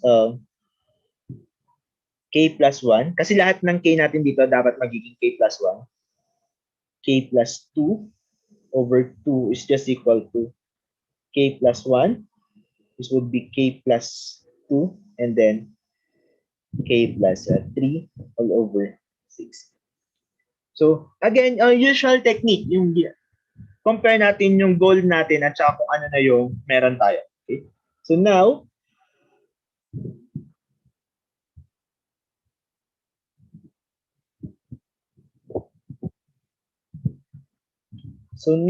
we have 1 plus 3 plus 6 plus k times k plus 1 over 2, which is equal to k times k plus 1 times k plus 2 all over 6. Okay? So again, ano yung kulang doon sa meron na tayo at saka yung sa goal natin? Yung term na ito. So we just need to add this term on both sides of this equation. So we have 1 plus 3 plus 6. I think magna-next page na ako para may space. So we have 1 plus 3 plus 6 plus k plus 1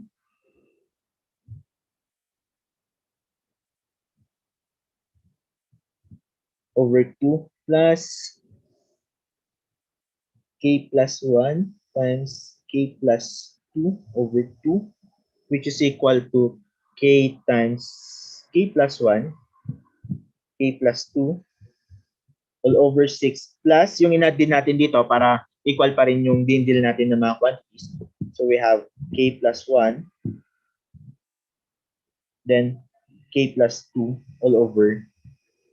Okay? So we have here, again, okay na tayo sa left-hand side. We just need to deal with your right-hand side. So parang naglalaro ka lang, di ba? Plug and play. So pagsasamahin lang natin to. So of course, denominator is 6.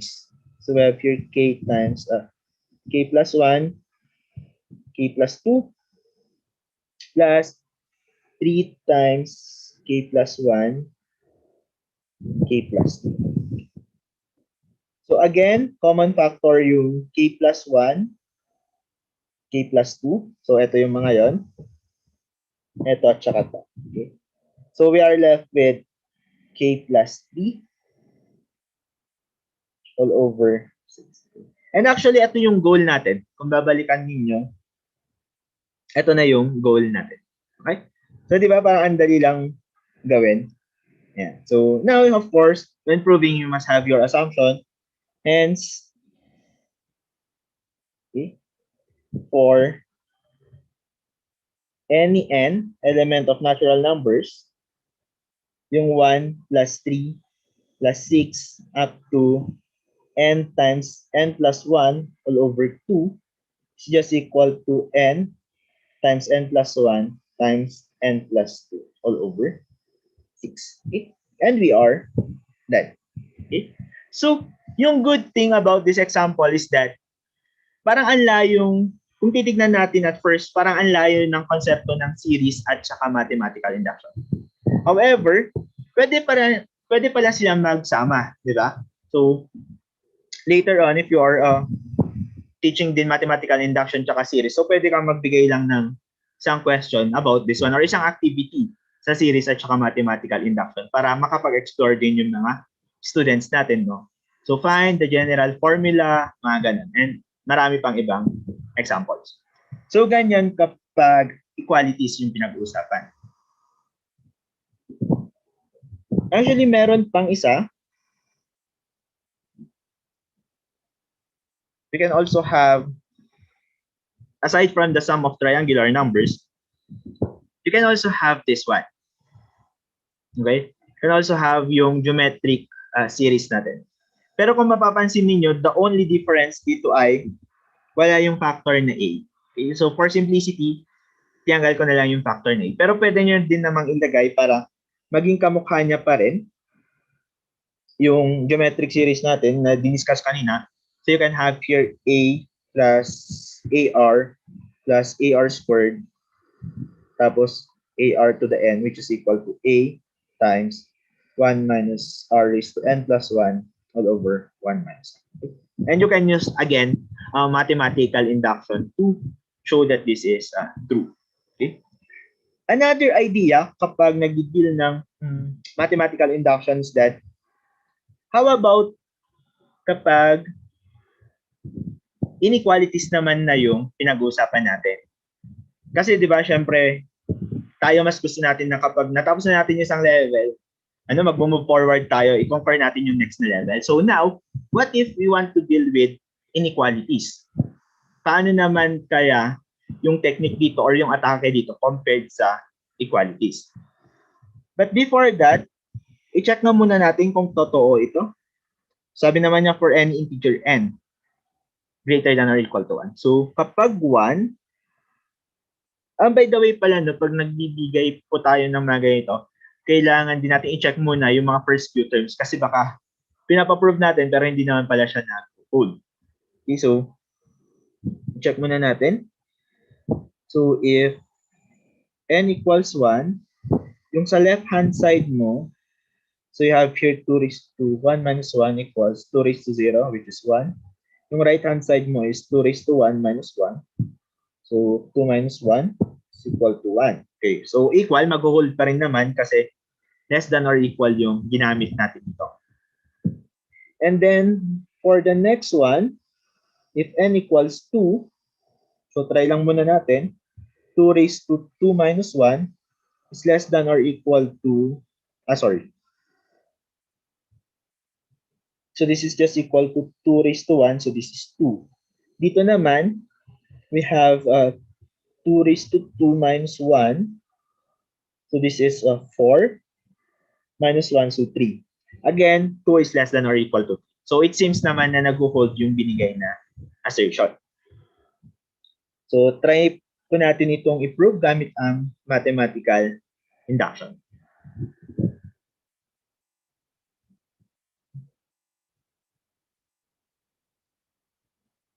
Yeah. So, yung proof natin, again, our goal here is to show that 2 raised to n minus 1 is less than or equal to 2 raised to n minus 1. Okay? For n greater than or equal to 1. So for the proof, again, we are using here mathematical induction. Okay? So for the basis step,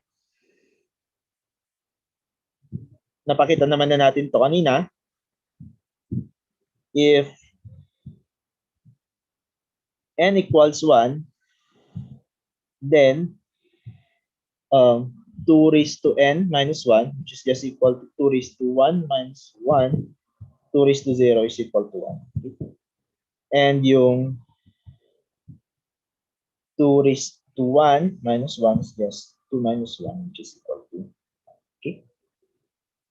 Hence, if n equals 1,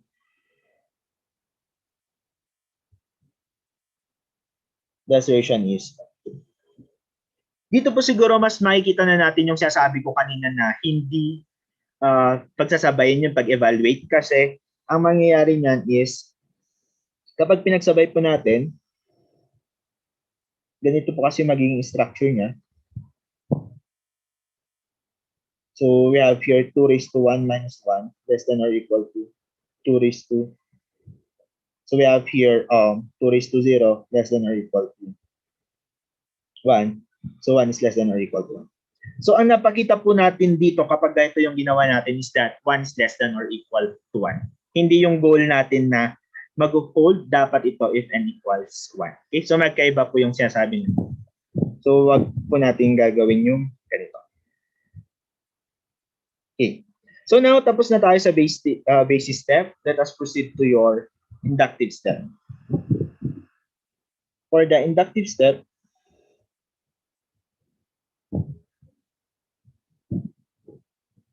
okay. So again, we assume here that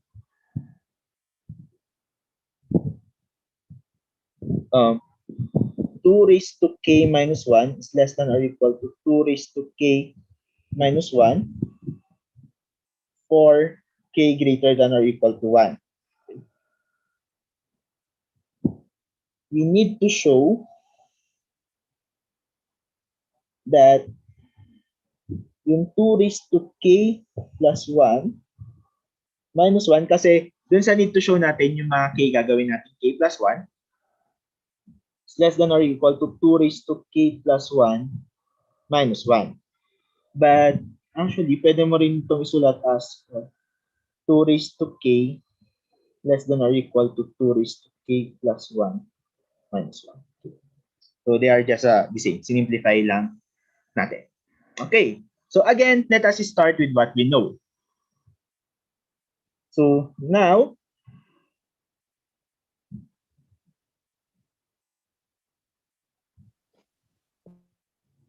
we know that 2 raised to k minus 1 is less than or equal to 2 raised to k minus 1. So just to remind ourselves, ang goal natin is 2 raised to k less than or equal to 2 raised to k plus 1 minus 1. Okay. So ano kaya pwede nating gawin para magawa natin, para maabot yung goal na to or para marating natin yung goal na to? Again, pwede mo pa rin i-try yung technique kanina. Fix mo yung isang side. So, paano siya gagawin? If you want to fix yung isang side, anong gusto nyo i-fix mo na? Yung left or yung right-hand side?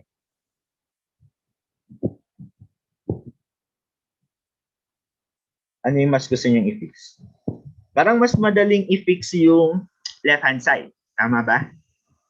So, kapag i-fix natin yung left-hand side, ano yung gagawin natin para ma-fix natin siya? At maging kamukha niya yung nasa goal natin.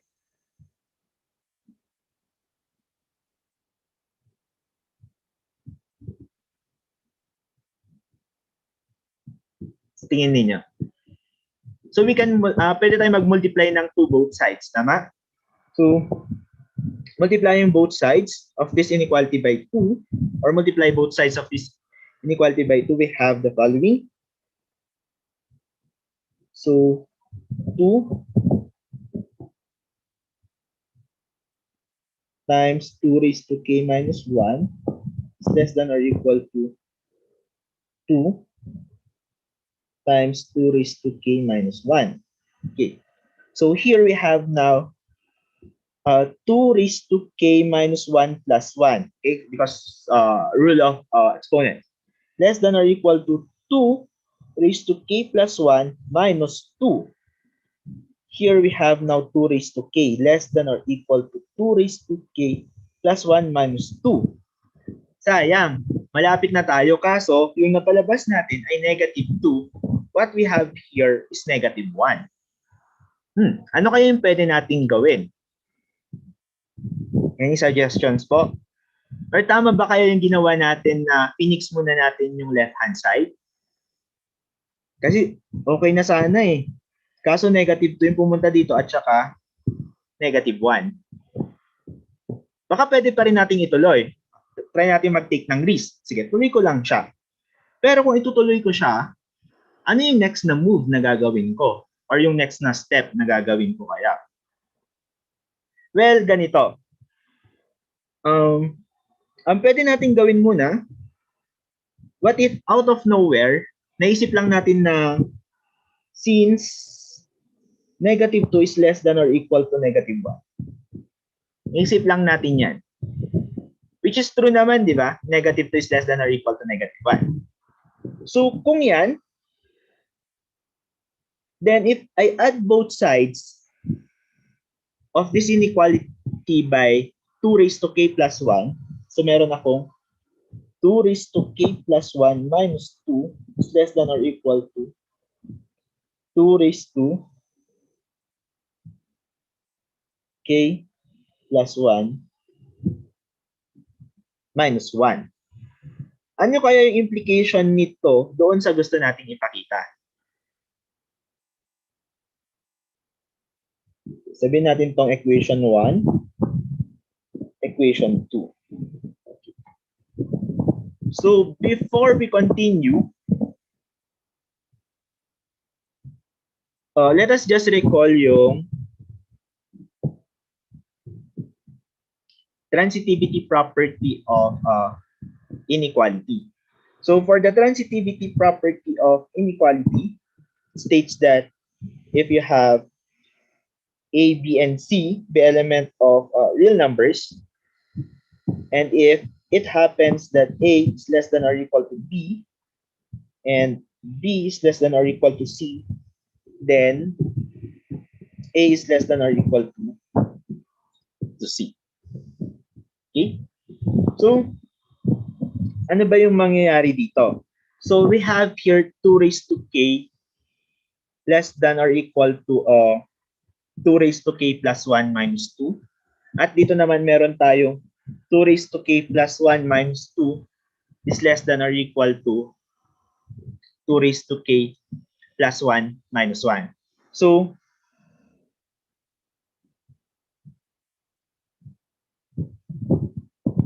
applying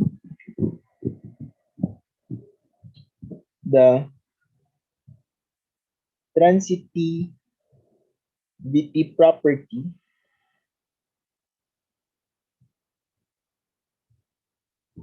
in 1 and 2, inequalities 1 and 2, we have this. So, since 2k is less than or equal to 2k plus 1 minus 2, and 2k plus 1 minus 2 is less than or equal to 2k plus 1 minus 2, we can conclude that 2 raised to k is now less than 2 raised to k plus 1 minus 1. Okay? At napakita na natin yung goal natin. Hence, for any n greater than or equal to 1, yung 2 raised to n is less than 2 Actually, yung goal mo dito is 2 raised to n minus 1 is less than or equal to 2 raised to n minus 1. Okay? So, yan na yung proof. However, we still have yung question kanina na bakit tayo nagsimula dito? Or siguro yung better question is that bakit natin nalaman na dyan tayo magsisimula? At bakit hindi sa ibang numbers? Sa tingin nyo po, parang habang naglalakad ka lang ba, tas naalala mo, oo nga, no? Kailangan magsimula ako sa negative 2 less than or equal to negative 1. Any idea po? Kung bakit yan, or bakit dyan tayo nagsimula?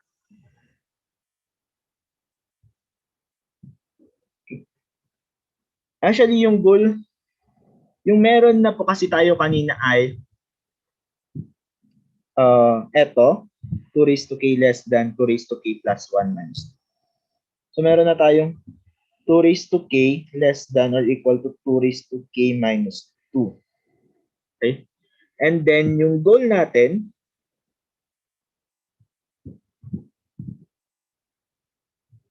yung goal natin dito is we have yung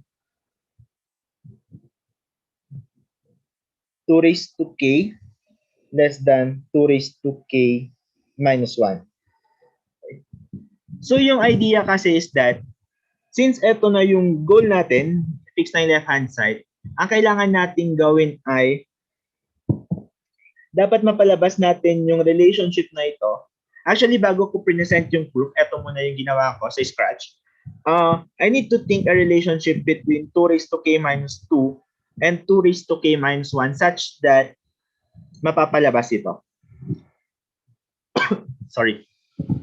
And the only way na magkaroon sila ng relationship is that dapat ito ay mas mali, mapakita ko na mas maliit siya kaysa kay 2 raised to k minus 1. And I need to focus on this. Okay? Kasi kapag na-establish ko ito, then I'll just use the transitivity property of real numbers to conclude na since ito ay mas maliit dito, and yung 2 raised to k minus 2 is less than or equal to 2 raised to k minus 1, then by transitivity property, makukonclude mo na ngayon yung 2 raised to k less than 2 raised to k minus 1. Pero paano nagsimula or paano nalaman na magsisimula siya sa negative 2 less than or equal to negative 1? Okay? So, the idea here is since we want to focus on this part, so mag-work backwards na lang po tayo. Okay. We know that you can cancel or you can subtract 2 raised to k minus 2 raised to k on both sides of these inequalities. So you have here 2 raised to k minus 2 minus 2 raised to k less than or equal to 2 raised to k minus 1 minus 2 raised to k. Okay? So, magka-cancel ito at saka to. Okay. So you are left with negative 2 less than or equal to negative. So dito nang galing yung idea na kailangan magsimula ako sa negative 2 less than or equal to negative 1. Kaya kung mapapansin po natin kanina, yung ginawa nating proof ay nagsimula tayo dito, ganun na siya. Kasi palagi nating sinasabi na we should always start with what we know. And we know that negative 2 is less than or equal to negative 1. Kaya yun po yung idea dito kanina, doon sa proof na nagsimula siya sa negative 2 less than or equal to negative 1. And though yung technique na to ay not necessarily na mag-work siya for all the inequalities, but most of the time, nag-work naman siya. Okay? So, yun yung idea kung bakit nagsimula sa negative 2 less than or equal to negative 1. And then of course, mapapansin niyo working backwards na lang from here, okay? You can just add 2 raised to k and then 2 raised to k both sides. Addition property of inequality naman yung ginamit natin. And kapag na-establish na po natin yon, we have this inequality and you just need to apply your transitivity property. Then, makukuha na po natin yung conclusion na gusto natin. Okay? So parang yung idea is, sige, mag-start ka muna dun sa problem na meron ka that try to look some ways on how to establish a relationship between yung kung ano yung meron na tayo at saka yung goal na gusto nating puntahan. So yun yung ginagawa palagi. Pero this part, yung present ko na po dito is hindi na siya kasama sa proof pero ginagawa na lang siya sa scratch papers. And then, dito ka nakukuha ngayon nung ilalagay mo doon sa proof mo for inequalities. And kung mapapansin natin, there is actually a difference no yung sa technique pagdating sa equalities at saka inequality. Sa equalities kasi parang mag-a-add ka lang nung kulang, then ayun, meron na agad nandun ka na dun sa goal mo. Dito sa inequalities, parang there's some way na parang kailangan mo muna ng genius moment, ganyan. Actually, not necessarily a genius moment kasi negative 2 is just less than negative 1 lang naman. Okay? So, yun yung idea pagdating sa inequalities. Actually, marami pang interesting na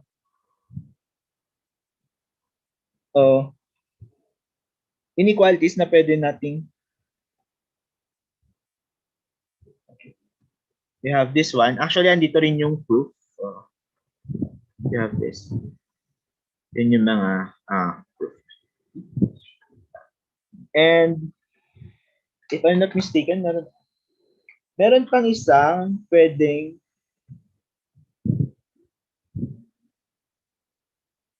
I can give you yung isa pa na pwedeng pag-practicean. Yung ano naman, 2 raised to k, sorry. We can have here 2 raised to n is greater than k, greater than n, or any n greater than or equal to. So, show that. And so, you can also consider this a problem. At marami pa pong iba. Actually, if you want to relate yung mathematical induction pa rin sa series, you can look at the properties of, pero hindi ko na po kasi na-discuss dito. You can look at the properties of the arithmetic mean and geometric mean. Okay, there's a certain relationship between these two. Okay, and you can use again mathematical induction to prove that indeed the property is true for all. Okay? And yan na po for now pagdating sa mathematical induction. Again, thank you. Thank you, Sir Jonas, for that amazing talk. Are there any questions from the audience or participants?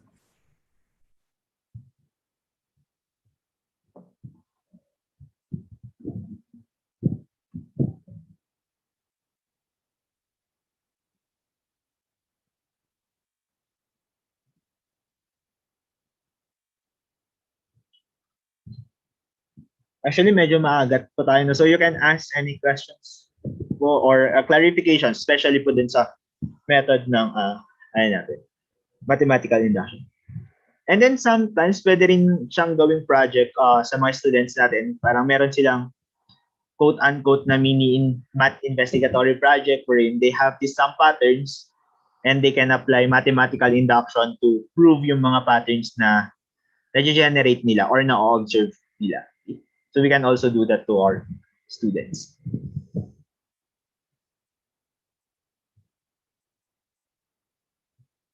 Oh, ay may question ata dito.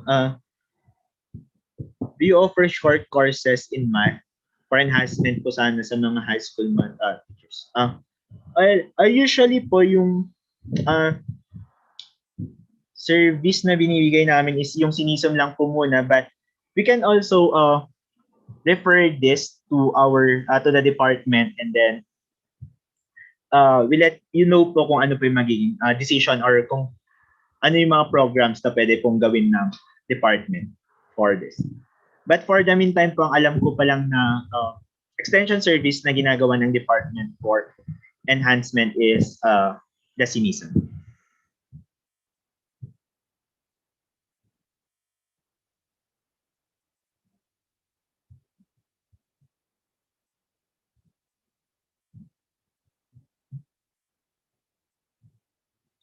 And I just want to ask lang din po pala kung anong grade usually po tinuturo yung mathematical induction sa high school and ano po yung mga tracks na usually natuturuan ng mathematical induction? Lahat po ba ng tracks? Okay, grade 11 or 12 na instead. Yeah. At least po meron na silang idea pagdating ng college what is a mathematical induction. Especially kung yung mga students po natin ay later magiging BS Math or math-related courses. Kasi siguradong may encounter ulit nila yung mathematical induction na naaral nila nung nasa senior high or junior high sila. But at least hindi na rin sila parang first time na na-encounter yung mga ganun na concepts.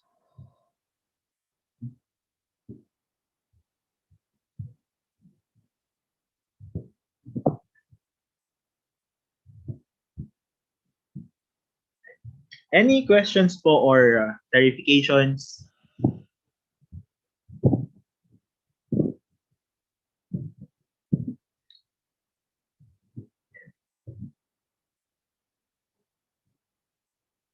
John Rick, mukhang okay na ata.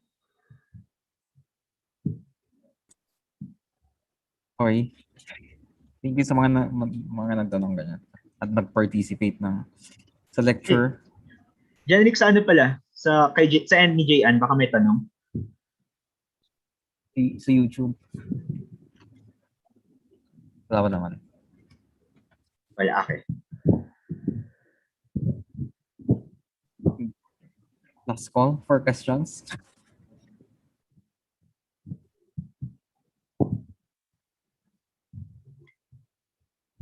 Okay. So as part of the improvement of the lectures given in this SINSM, we want you to evaluate the lecture using the link in the chat box.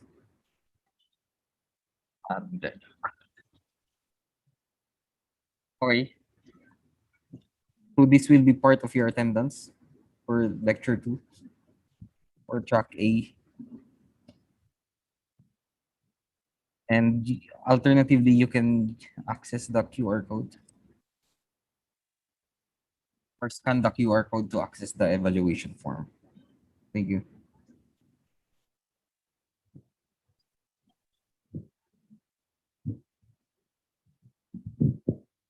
So before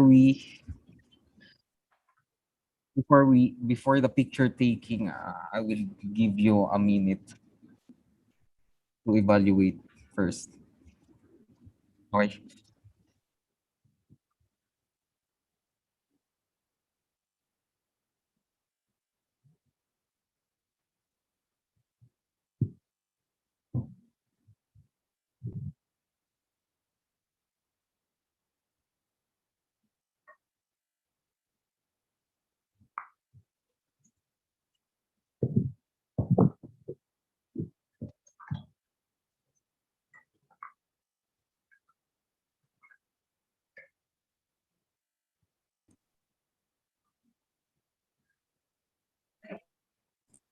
Pag po pala muna umalis yung mga participants. Picture taking muna.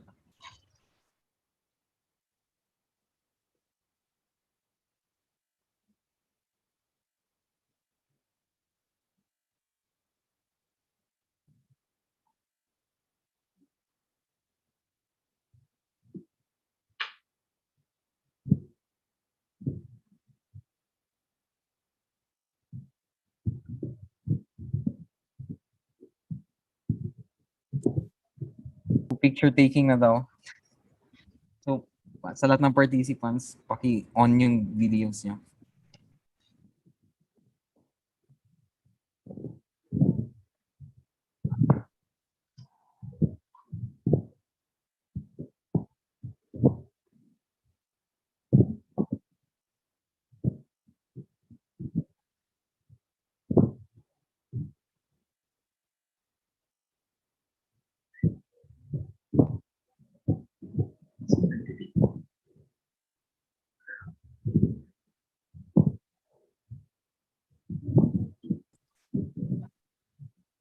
Ay, hintayin lang natin yung iba mag-on ng videos. Pero okay lang kung hindi.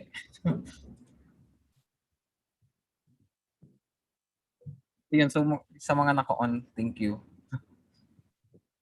So yun, so at the count of 3, smile na lang kaya. 1, 2, 3. Okay, isa pa. 1, 2, 3. Okay, isa pa. 1, 2, 3. Okay, last. 1, 2, 3. Thank you. Thank you po again sa lahat po ng nag-attend. And again, meron din po ulit tayong talks bukas para sa ibang topics po sa track day. Okay? So, salamat po ulit. And see you tomorrow, guys.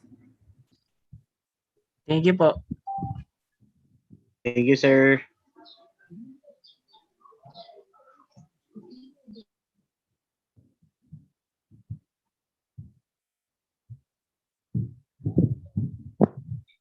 Sa mga hindi pa nag-evaluate, paki-accomplish na lang yung form. Thank you.